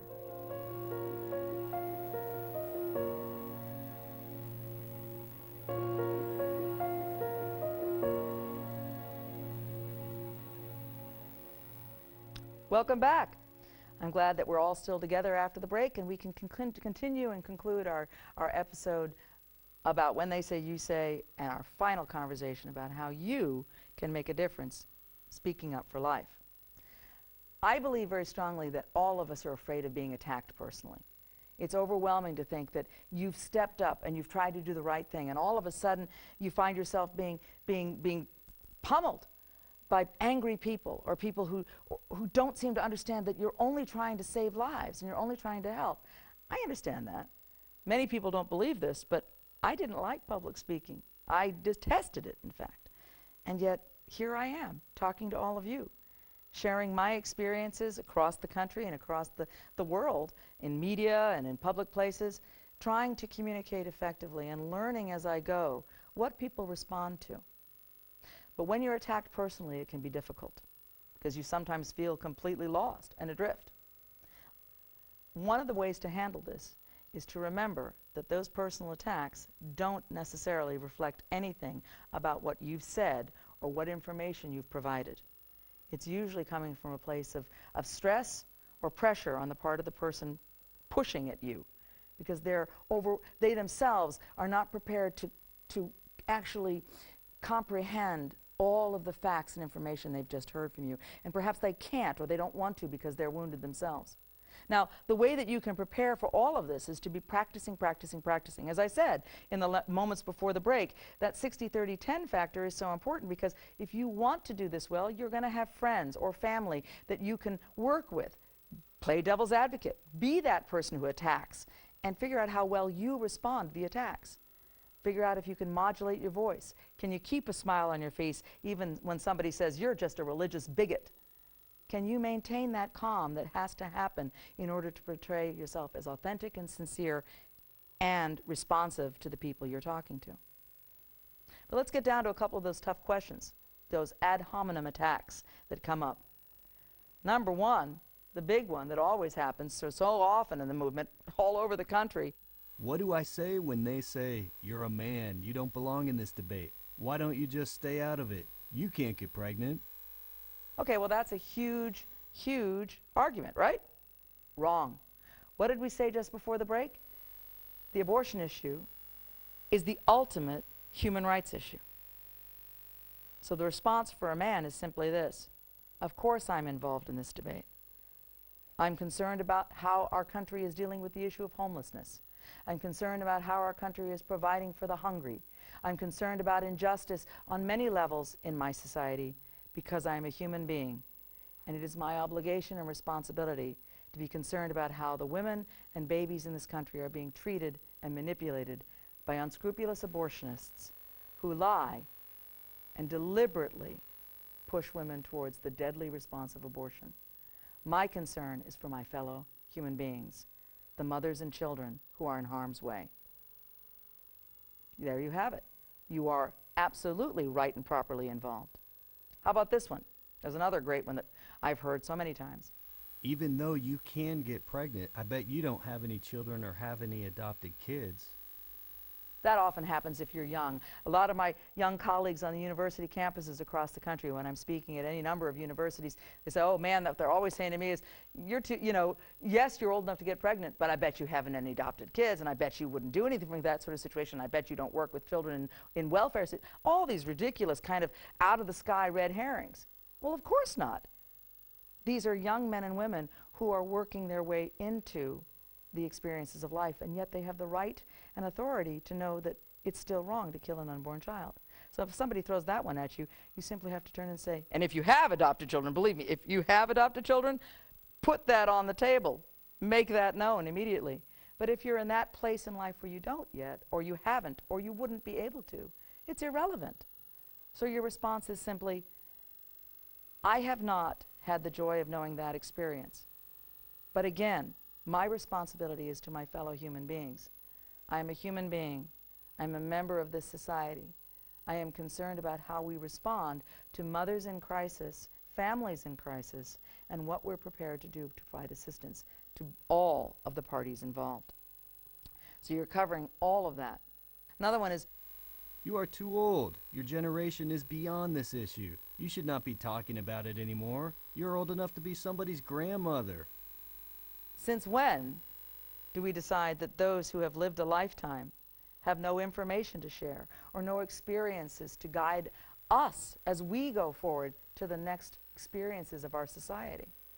So for those of you who feel like it's past my time, I shouldn't be involved, they're right. It's not my problem anymore. Remember this. It is specifically because of your lifetime of wisdom and your knowledge gathered through all kinds of extraordinary experiences that this generation will benefit by that experience, wisdom, concern, and care. So do not be silent. Do not step away from the debate. Remember that your place is as a leader and a guide to those who follow.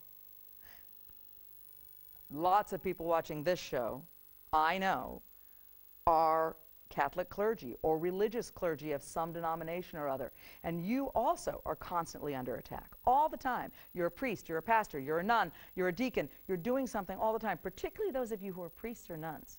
You have no business in this debate. You're celibate. You don't even know what it's like to be involved in an unplanned pregnancy, and you never will.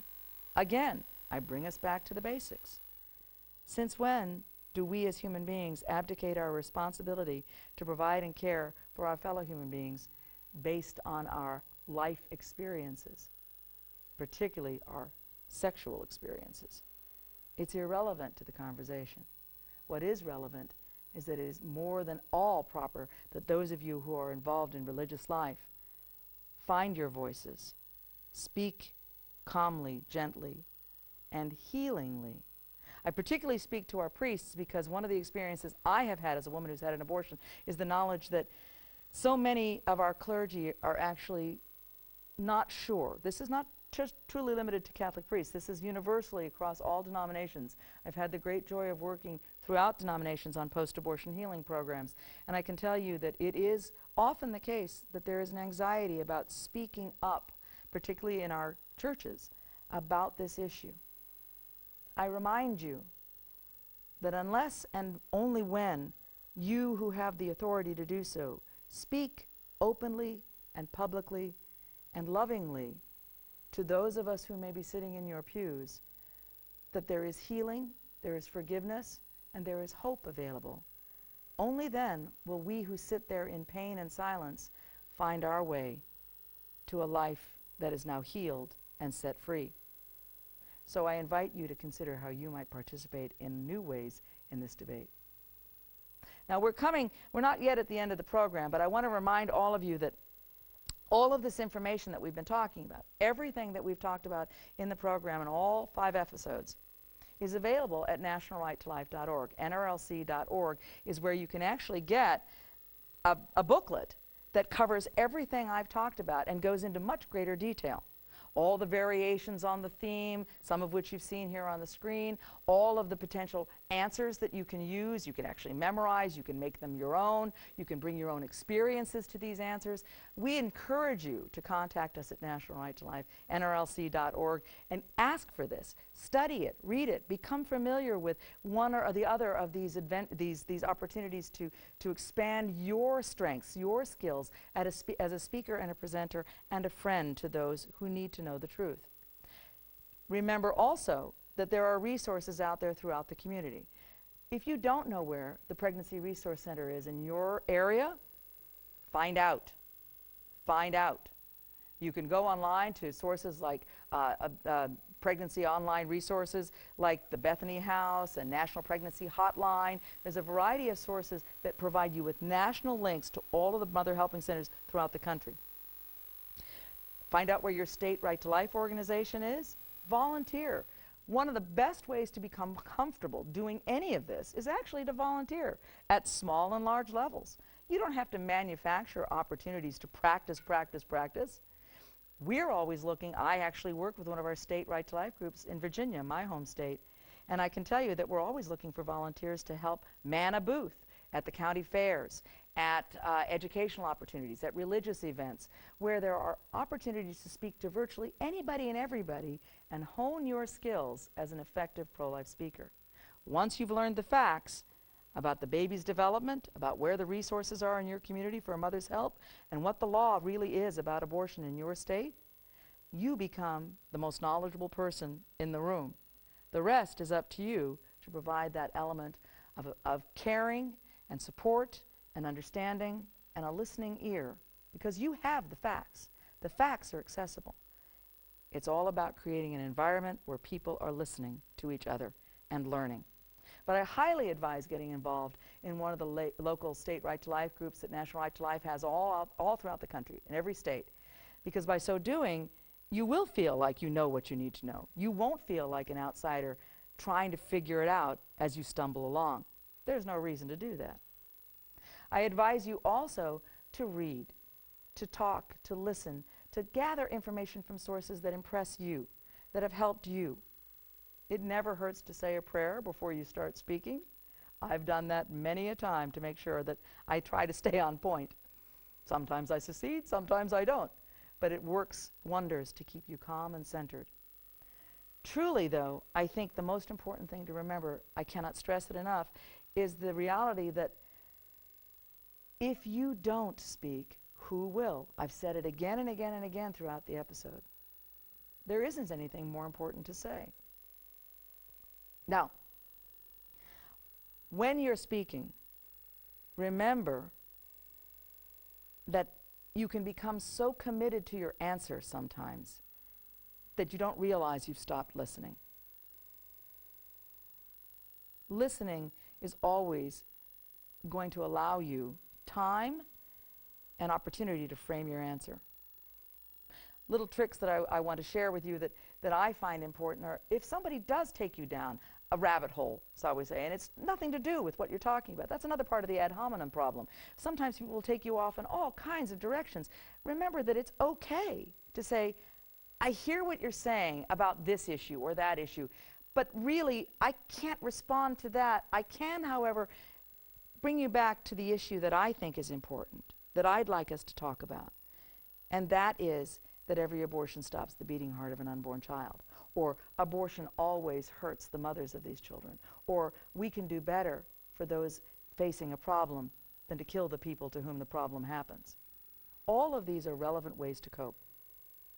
The last big question that often comes to mind is, You are trying to make a woman bear a child with a disability or that was conceived in rape that she does not want. You are forcing your religious beliefs on someone who has no opportunity to make a decision for themselves based on their own situation. How dare you? do you realize what that is? I've just proposed the ultimate hard question.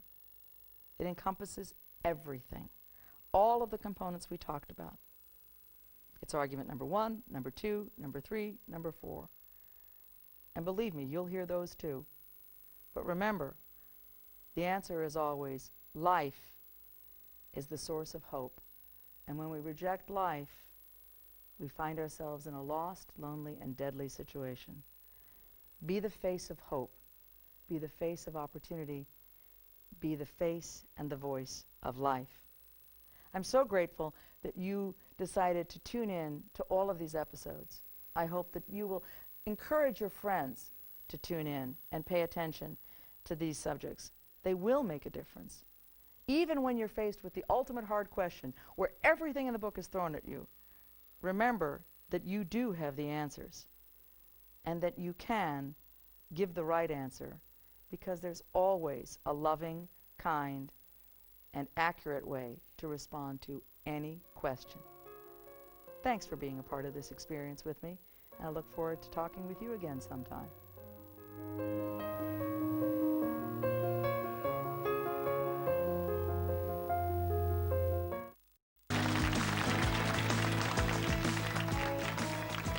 Welcome back. Well, you're at home with Jim and Joy, and today we have another outstanding, wonderful human being with us, and we are privileged to have Olivia Gans-Turner, who is the director of American Victims of Abortion, which is an outreach from the National Right to Life Committee. So, Miss Olivia, thank you so much for taking this great invitation and coming all the way down to Alabama to see us. Oh, Joy, this is a true delight for me. It's really a pleasure to be in this happy, wonderful place with you two. Well, good. Well, I want you to tell our audience, our family at home, how and why and when did Olivia get involved in the pro-life movement? I was just Yeah, saying, Jim. right before we went on, you know, I really want our audience to know you really are a keeper of the history of the movement, especially as regards post-abortion healing work. And it's a real privilege to have you on. So Thank go you right for ahead. acknowledging that. I Yeah. appreciate that. It's an honorable history to be able to share with others. My experience in the movement started, unfortunately, because of my own abortion experience. And in a nutshell, I was like so many of my peers. I was a college student. I had kind of been taught by all the wise professors to disregard what I had been given as a young woman and as a child. I was raised in a Catholic home, raised by pro-life parents, and sort of gradually found myself being told, well, you can find your own rules, find your own way. And I met a young man, similar background, similar experiences, and we, quote, found our own way. But that path led us to a pregnancy outside of marriage, when neither one of us really was prepared for that. And unfortunately, he was not prepared to be a father, and I was not brave enough to be a strong mother. And I allowed myself to be led by his fear, as well as my own, to looking towards abortion. And we ended up doing something that in my circumstance now, I realize, you know, the Lord takes everything and sort of creates his own storyline out of our lunacy. And in order for me to proceed to the point where I actually did have an abortion in February of 1981, I ended up going to 4 different abortion providers. And those individuals, one by one, including a Planned Parenthood office, told me that I was stupid, childish, immature, and irrational to not realize how sensible in our situation it would be to have an abortion. So without his support, being able to be manly enough to be the father of our child, and without any courage within myself to stand up and protect my child, I was so easily manipulated by not one, not two, but 4 different abortion providers. And so when people say to me, well, that was just your bad experience, I say, 4 times? 4 times? Yeah. I was made to feel like a fool because I even voiced any concerns whatsoever about whether or not abortion was the only course I could follow. Because I did ask those questions, and many of my peers have done the same. So it's an interesting thing that, oddly enough, a process that took us a while. We had to find somebody who wouldn't put me in the hospital, somebody we could afford, all that. And it means now that it's almost impossible when I do an event in public, a TV thing, that someone can say, or a reporter can say to me, well, you just had a bad experience. It's not like others. I don't think so. I think what I experienced is tragically the norm, where women are told that they can't cope with their pregnancies, that the only sensible thing to do is to pay someone to kill their child, and that is sadly what I did on February 27th, 1981. And so for me, that was that moment, the beginning. It was not until several months later that I actually confronted the reality of what I'd done. He and I broke up, the baby's father and I broke up within 3 months afterwards, which is clinically what we know now. 60 to 90 days after an initial abortion experience, many unmarried couples do split up. It's almost impossible to look at each other without thinking about the baby you're not holding. And that silent secret that you don't talk about is there. So we broke up, he walked out, and I never saw him again. In September of that year, I went to my grandparents' 50th wedding anniversary. And at that event, surrounded by cousins and relatives, brothers and sisters, and my beloved grandparents, I'm the oldest of all the grandchildren, firstborn grandchild. You know what that means, you know, oh, we're special, those first grandchildren. And I looked at those dear grandparents, and I thought, they don't know that this month, perhaps this very day, their first great-grandchild might have been born, because my baby was due that September. And that was the stop point. But unfortunately, that didn't lead me back to the time of healing. That led me down that dark time. And that dark time where I wasn't sleeping, and I was spending nights crying, and I had broken away from, I stopped going to college. I just was unable to function. I had suffered from anxiety attacks. I would sit and I would rock. If I had to go somewhere, I'd have to get control of myself. And it was classic post-abortion syndrome. But you have to understand, in 1981, no one was talking about this in that context. No one had a name for this experience. There was no terminology. Exactly. There was nobody bringing forward the idea that this is what was happening. A few stalwart pro-lifers knew, some doctors and physicians said, a woman can't go through this without experiencing something. But a clinical definition or comprehension had not yet come to the fore. So I was experiencing what we now call a post-abortion syndrome or post-traumatic experience without a name. And you're alone in this? Alone. My parents knew nothing. My brothers and sisters knew nothing. I was living again in my parents' house. I think probably the most crushing day was the very day that the baby died. When I come home from the abortionist's office, I was in my parents' house. My brothers and sisters wanted me to come downstairs that evening to watch The Wizard of Oz. You know, I had little brothers and sisters. Yeah. And they wanted their big sister to come watch The Wizard of Oz. And I didn't think at that time, that day, my baby will never go to college. My baby will never get married. I thought, my child will never know who the Wizard of Oz is. Will never have a childhood. And I shut down again. Every step, see, one of the things that happens with post-abortion experience is the trauma is so huge, the only way that the mind can cope is really to just kind of collapse down on it, to keep clamping down. So even as those thoughts entered my mind, I couldn't let my 5-year-old baby sister know what had just happened that afternoon. So you push it away. And this is why we see so many women taking years to come out of the shadows, because the only way our brains can cope with some major traumas, and abortion is that kind of trauma, is to push it as far away as possible and basically deny that you're feeling the things you're feeling. Well, did your parents or anyone in your family notice or recognize any change in you? Oh, Joy, they did. My mother knew that something was dreadfully wrong, particularly after the baby's father and I split up. She knew, I mean, I dated other fellas, you know, broken up before, but I was so unable to cope, and I didn't want to go back to school, and I wasn't able to leave the house without this enormous crisis experience. And she said, there's something different here. There's something different. Well, it was coming on October, that following October. I couldn't take it anymore. I'd reached that point, as so many women do, where you start bottoming out. Now, I did not ever reach a point where I actually completely did think about ending my life, but I did realize I'm not sleeping. If I slept, I would wake up, I would feel the pain. I could not cope with the anxiety, the stress. The enormity of what had happened was so pressing on me that I started doing something my mother had told me to do many years before. I picked up the rosary my grandfather had given me at my first communion, and I started praying it. I wasn't a member of the church again. I had slipped away from the church. I used it like, if you will, a mantra. I just repeat it. My mother used to say, if you can't sleep at night, the Blessed Mother will help you pray your rosary. Well, the mother that she is knew exactly what I needed. First, I needed a couple of good nights' sleep. So I slept. And I prayed that rosary more and more and more. And she eventually said, I have an idea. Why don't you come talk to my son? And that led me to the desire to find a way to reconnect with my child. And I knew enough from the background I had been given. This is why I say never fear to parents. If you've given your children a roadmap that is clear, they'll find their way. And my parents had taught me that around the Eucharistic table was the communion of saints. That is where I would find my child. But I also knew the enormity of what I had done meant that I was probably separated from that. But in her kindness, I know now that the Blessed Mother was drawing me to find that reconciliation, that mercy that the Pope is talking about so much, and the healing. And I found that in the good fortune of a neighborhood priest who was remarkably understanding, a young priest. Happened to be a Jubilee year, and so he was able to absolve my sins. Now remember, these were years ago, before the priests, many priests had faculties to lift this sin, which the Pope has been talking about this year, giving worldwide priests that faculty. So this was a huge step for me to even approach a priest. But that was the beginning of finding out that there was mercy, that there was wholeness, and the rest of the journey followed after that.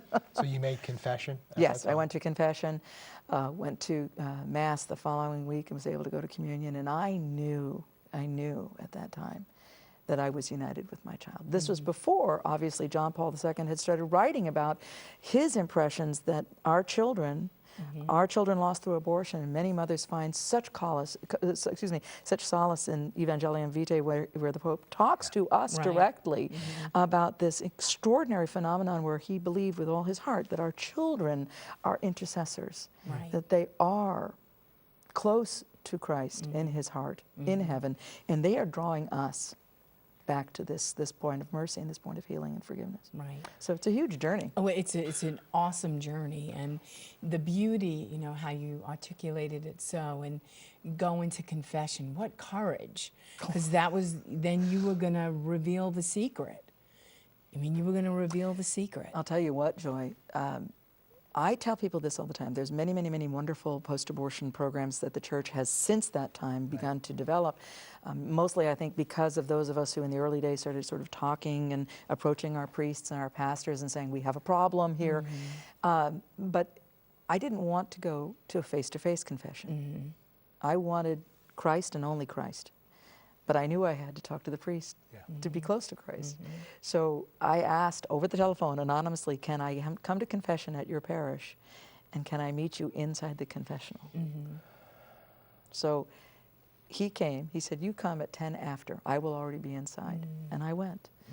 And it was, for me, and this is important, I think some women they find benefit in some of the gradual programs that allow women to work to a point. Perhaps they've worked with a confessor as part of a larger group program, and they know Father and they're comfortable, and that's wonderful, that's great.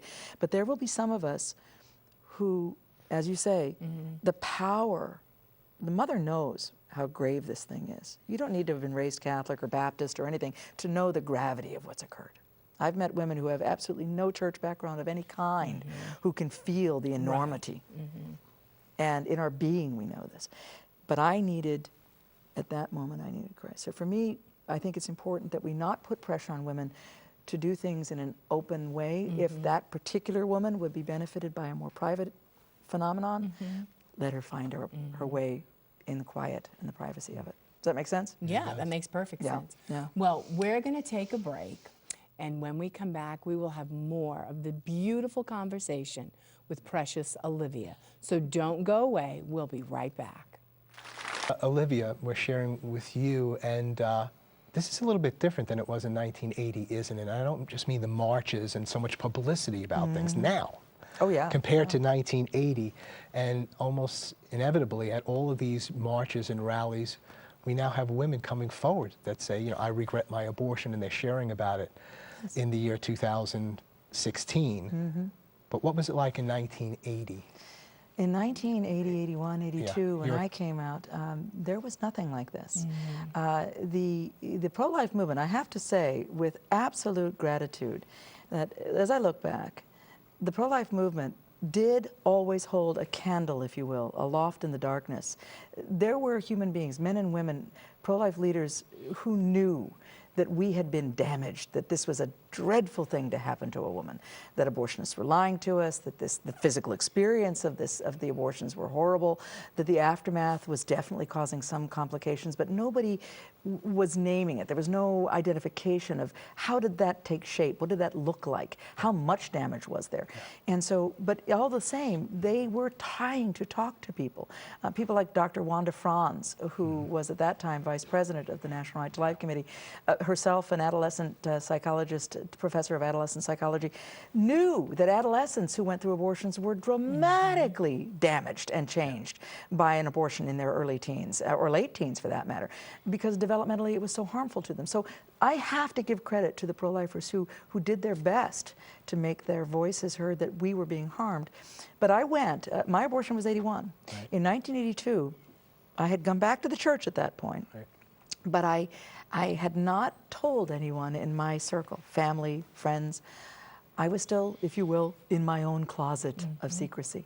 And I went with my family, who, as I said, my parents were staunch Catholics, members of their local pro-life organization. And I say this because I think pro-life families need to know. Right. You know, it can happen. Unhappy things can creep into any family.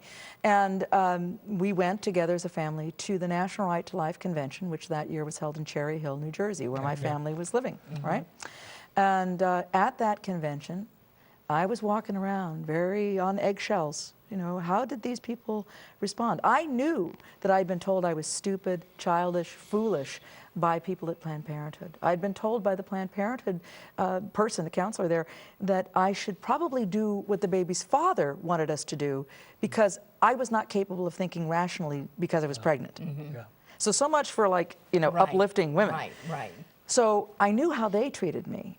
And I wasn't sure what I'd get from these pro-lifers. Would they tar and feather a woman if they found out where I'd been? Right. And I started to see that. But the most singular thing that happened that day, Jim, when you guys talk about history, Joy, that was the day that something significant happened. That year, June of that year, at that convention, Dr. Vincent Rue, who is a pioneer in the field of post-abortion damage and trauma, he spoke for the first time ever at a National Right to Life convention. And he laid out a diagnostic criteria. He, at that point, was the director of the Sir Thomas More Family Therapy Centers, marriage therapy program in Southern California. And he was seeing couples coming into his practice, husbands and wives, where there was an abortion in the history. Maybe they were together as a couple, maybe before they met each other, either the husband or the wife. And these abortions were actually never spoken about, and yet they appeared to keep coming up. And was infecting and affecting the marriage, right? Exactly, exactly. And yet very few therapists would ever ask that question. You know, they might say, well, how many pregnancies have you, how many children, blah, blah, blah. And she might say, well, I had a miscarriage and I had an abortion when I was 18. And they go, oh, well, that's okay. And they blow over it. But he didn't. And he started asking questions. And he came up with a diagnostic criteria. And he spoke at the convention about what he was seeing, patterns that he was watching in the lives of men and women that he was working with. After the session, about 4 other women and myself huddled, as you do at these things, to try to pick the brain of the speaker. What none of us realized was all of us were women from different parts of the country who'd come to that convention that year with our own abortion stories. And we spent the rest of that convention in a hotel room going, do you remember this? Did that happen to you? Oh my gosh, I cry every night. I mean, we found a community, a common, shared, horrible, but real experience. What was birthed What was exactly? It was birthed at that convention. That led to the very first post-abortion peer-to-peer support program in the country. It was known as Women Exploited by Abortion. Some people watching may remember WEBA. And that organization was our effort to try to reach each other. And it gave the pro-life movement the first actual physical, identifiable people who had the courage to speak.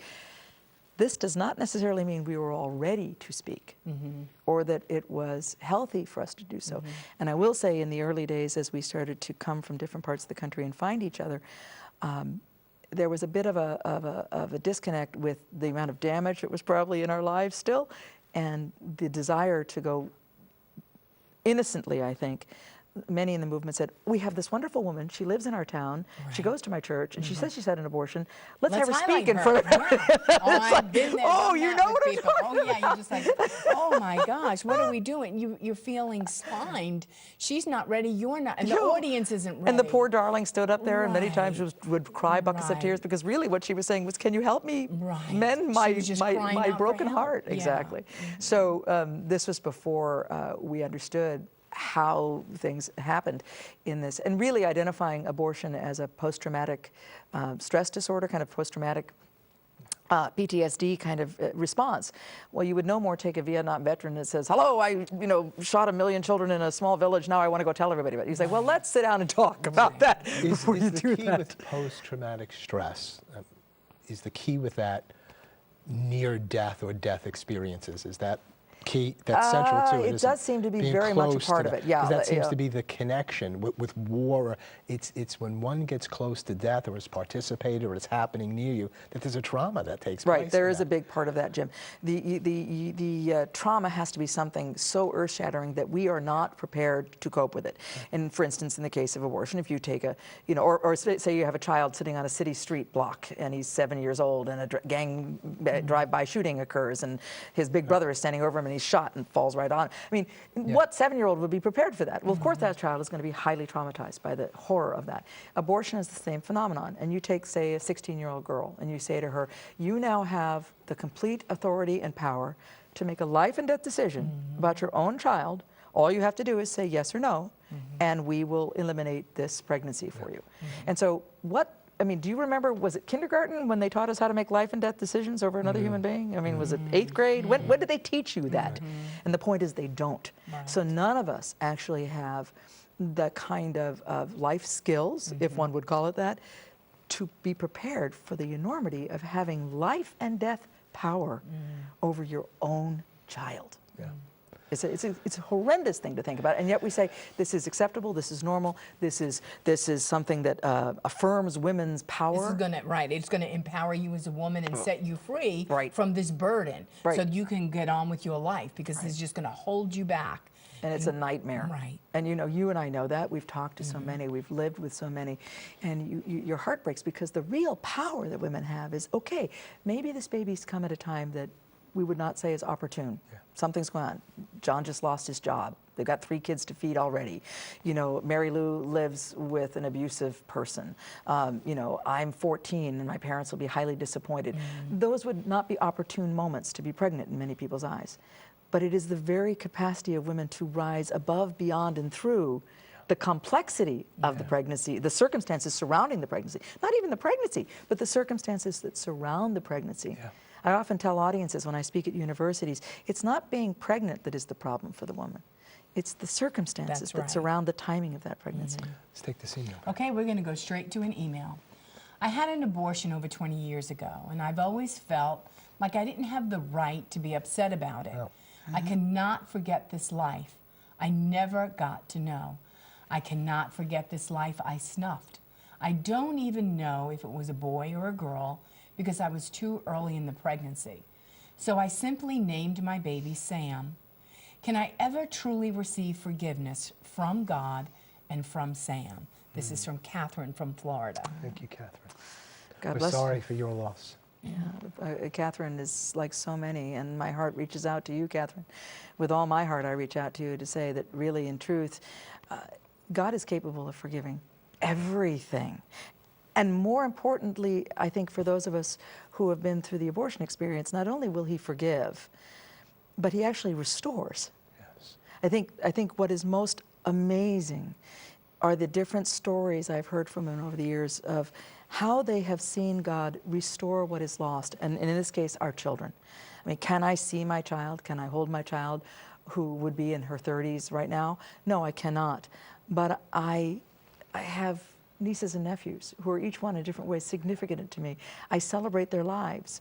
I have been privileged to be a part of, through the work I do in the pro-life movement, I've been a part of helping several specific women have the courage to give their children life. One of those children is a little girl named Octavia. She lives in Washington, D.C. She's now a young lady, but she was named Octavia because her mother and I lost contact halfway through her pregnancy. She couldn't remember my name was Olivia. She said it was a name that began with an O, so Octavia is really... Maybe you should change your name. I should change my name to Octavia. Okay. So, I mean, for me, I see those blessings as God saying, oh, yes, life will come from this experience. That's an amazing answer. Yes, God forgives, and more. You could become, as John Paul II said, like you are now, one of the most eloquent spokespersons on behalf of life. That God takes every evil, he can turn it to a good, the curse into a blessing, death to life. And so you have so much to look forward to in him. I'd say one quick thing to Catherine's comments. Something that I think is important for people who love someone who's had an abortion, or the individual themselves who's been through an abortion, or is the dad of an aborted baby, because those fathers suffer enormously too. If you're close to somebody who's been through an abortion experience, there's no specific timetable. There's no perfect one-size-fits-all. We are as individual as our children were. We are as beloved to God now as our children were at the moment of their conception. So part of this journey of restoration is not just the restoration in his mercy and his love, to acknowledge that our children are safe, they're with God, they understand, they love us through this great tragedy, and they're actually praying for us. They're actually, as John Paul says, St. John Paul points out, they're praying for us. But also that it is a discovery of what the Lord saw when he created us. Because for many of us, the abortion becomes the central moment of our life. And one of the greatest parts of this journey to find forgiveness, to find healing, is to find out, what was God thinking when he made you in the first place? What was in his mind when he said, I think it would be exciting to have Jim. I think it would be marvelous to have joy in the world. I think the world would benefit from having joy in the world. And so, you know, to discover, oh gee golly, I'm not just that horrible tragic moment in my life. I'm something so much more exciting. And you don't even necessarily have to become a pro-life speaker to be a witness to life and see life come about. It's letting God love you the way he wanted to at that moment for the rest of your life. Wow, that's powerful. Yeah. Well, thank you, Miss Olivia. We're going to take a quick break. And I think we've got an email that's come in during that time. Do we have it to read? I'm the kind of person who tends to get into heated emotional arguments with people about abortion. And when I talk about women who regret their abortions, a response I often get is, yeah, well, not every woman regrets her abortion. Many are happy or relieved. You can't criminalize abortion just because some people regret it. Or they say, abortion has a stigma because anti-choice radicals are brainwashing women into thinking it was a baby when it was a non-viable parasite. They wouldn't regret abortion if they knew it was just an elective procedure. How do I respond to these horrible things? Candace. Wow, I think that's going to become more and more commonplace for folks, because one of the things that I'm very concerned about, guys, is the number of abortions that have happened in our country. Many people think that we've had 1.5 million abortions a year since 1973, the year that abortion was legalized. That's not the case. It took till the end of the 1970s for the numbers to get that high. But certainly throughout the 70s and 80s and into the 90s, the numbers were over 1.5 million a year. So that means, what does that mean? All right, we know that 43% of abortions are repeat abortions. Sadly, many women who have had one go on to have 2 or 3 abortions. Particularly if she's a teenager when she has her first, she may have more than one abortion because you've taught her that abortion is a problem-solving method. Right. So you have a problem there. But beyond that, even if you don't count in the repeat abortions, we're talking about millions upon millions of women and men in our society who have been through an abortion experience.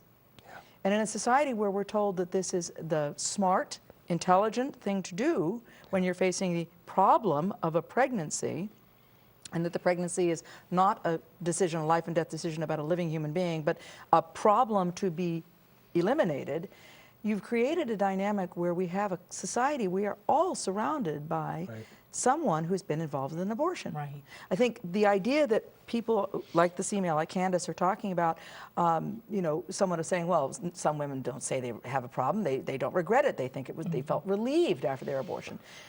We're going to hear more and more people saying that to people close to us. You're all going to run into it. I tell people all the time, every audience I speak to, every single person in the room, if I'm at a banquet, Joy, you asked if I do banquets. If I'm speaking at a banquet and the room is full of 500 people, I let that audience know every single one of those people knows someone intimately who has had an abortion experience. Now, what that means societally and culturally, and in the context of this email, it means that you can't just stand up and say, abortion hurts women, it might give them breast cancer, it kills their baby, because you're talking to somebody who paid for an abortion when he was in college and got his girlfriend pregnant, and you know, she had one last year because her husband lost his job, and now what do you do? And so you have these extraordinary phenomenon where families are all involved in this decision. Are you telling me that my brother-in-law was a bad dude? I love my brother-in-law. Okay, so he got in trouble when he was 19 in college. He fixed it, he solved it. Are you telling me that my sister-in-law is bad because my brother's out of work? The only thing they could do was for her to have an abortion. You're telling me they're bad. And so the idea that women say, I felt relief, it's coming from, and the white people respond like, well, you guys can't criminalize it. There's legitimate reasons for abortion. When you hear people saying that to you, first make the presumption that maybe you're actually talking to somebody who's been there or knows someone who's been there.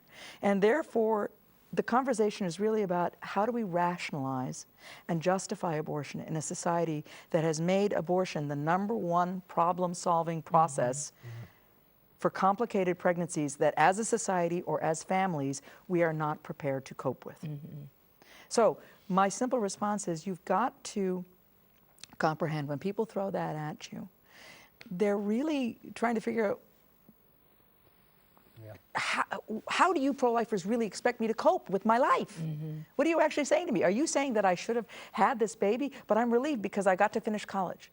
I don't tell you about the nights I wake up at 3 in the morning. Remembering what never will be. I don't tell you about what it felt like. Now I'm 35 years old, I've gotten married, I've seen the ultrasound of the child I wanted, and the child on the ultrasound is perfect and beautiful and human and 2 weeks younger than the baby I aborted. And so I'm seeing something I never was allowed to see when I made the first decision, but I can't let myself think about that. So I use the word relief. Do you guys know that when you talk to psychologists and psychiatrists, relief is not considered a positive response? If a mosquito scratches you, bites you, you're going to go like this. You're going to feel relief because the itch has stopped. You've stopped the itch. That's relief. It's neither a positive nor a negative. Relief is not seen as either or. It's simply seen as relief. So for pro-life or pro-abortion people to say to you, but many women are relieved, well, that doesn't mean they feel good about what happened. They just mean that immediate crisis seems to have been resolved, so I'm relieved about that. It's powerful. It's very, very deep stuff. It's a lot of stuff going on there. But the fact is, there are so many people hurting. There's an elephant in the room. Nobody wants to talk about it. Nobody gets to lift the veil of the pain and the woundedness. We're just not going to talk about it. We're just going to stay separate from each other because you're wrong, and we don't come together and say, well, I know some women that have been hurt. I know some women, right? That's the way to do it. And you may not have been, but I do know some.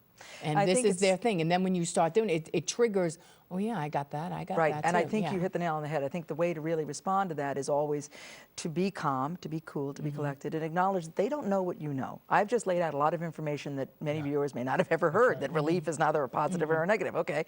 That many people have members of their families, and they're trying to actually protect someone they love when they throw those kind of comments at you. So the way to respond is always to say, I've actually said to people who've been very intense and aggressive, very strong pro-abortion women who have come, I feel very happy that I had, I'm glad I had it. I'm glad I had the, at least I'm glad I had the option of having it. And I say, you know, I'm so glad that at this stage of your life you've not encountered what many of my friends and peers have. I will hope and pray that you never encountered, and I wish you all the best in your life. You go forward with, and may you never have any of those complications. But I hope you and I would both be able to agree that where the problems are coming up and are surfacing in women's lives, that we should be less fearful about actually conducting the research that will be necessary to understand how much of a problem it may or may not be. And even if it's a problem for only 10 women, wouldn't it be kinder to those 10 women to let them have the help and care they deserve than to say, it doesn't matter because it didn't happen to me? Right. And let them get the healing and the hope they need. So you kind of break down the walls and say, it's more about how can we be honorable to each other? I'm not going to say you're wrong, but you're not going to say that you would deny these people who are hurting the care they might be able to get, are you? And Sort of that's changes true. the focus. Oh yeah, it does. It changes that conversation. Okay, we have one more email. As a man, I have trouble justifying my involvement in the pro-life movement. I've been told numerous times it's not my place or my issue because I don't have a uterus. Please let women know that the men in the pro-life movement are the ones who really care about helping women. And this is Devin from Ohio. Oh, wow. Well, you know, this takes me back to the history, Jim. When we started, it was just the mothers. We started WEBA, we were talking to each other, we were working with congressmen, we were doing things on Capitol Hill, we were asked to provide testimony for affidavits for the Supreme Court. It was all the mothers in the early stages. It was many of us coming forward, some of us in better mental health than others, offering our testimony before Congress, being a part of testifying in court cases about parental notification laws and informed consent laws, but there were no fathers visible. But by the 1990s, about 10 years later, a few troubled but brave men started to emerge, and they offered their stories. They offered their experiences. I have in my office a copy of anybody remember U.S. News and World Report? Remember that was on the newsstands? They did an entire issue on the effect of abortion on individuals. And I was in it, a friend of mine was in it, 2 women that I work with, and 1 gentleman, and a couple of pro-abortion, some women who thought they were still pro-abortion. And it shocked people that men were speaking about their abortion experiences. So not only do men have a role to play in the movement, we cannot forget that every baby that dies is a member of, the slogan for American victims of abortion is, we are the mothers, the fathers, the families. They were our children. And so to realize that each baby that dies is a member of a family is important. The question is saying, you know, well, can men speak about it in general? I did a show last year that's been running on EWTN called When They Say, You Say, and we talk about that. We talk about the hard, okay, when all else fails, pro-abortion people will say, you're a man, you can't talk about it. You know, you hate women. You're 75 years old, lady, you're not going to have any more kids. Okay, when you know, you have that kind of thing. And that's an ad hominem attack. So I always say, look, the answer is, I'm a human being. Right. I care about the homeless. I care about drug abuse in our country. I care about how we're going to provide for the needy. I care about how we're responding to women who find themselves in a crisis pregnancy. So the answer is, this is a human rights issue, and as a human being, I have to be involved. Absolutely wonderful. Well, be sure to purchase the EWTN mini-series, When They Say, You Say, which is hosted by Olivia. And it's item number, excuse me, HDWTS. You could purchase that on EWTNRC.com or call 1-800-854-6316. Olivia, thank you so much for being with us. You're just an amazing spokesperson for the gospel of life. And let us all know down deep in our hearts and in reality that life prevails over death. God bless you and all of your loved ones. Bye now.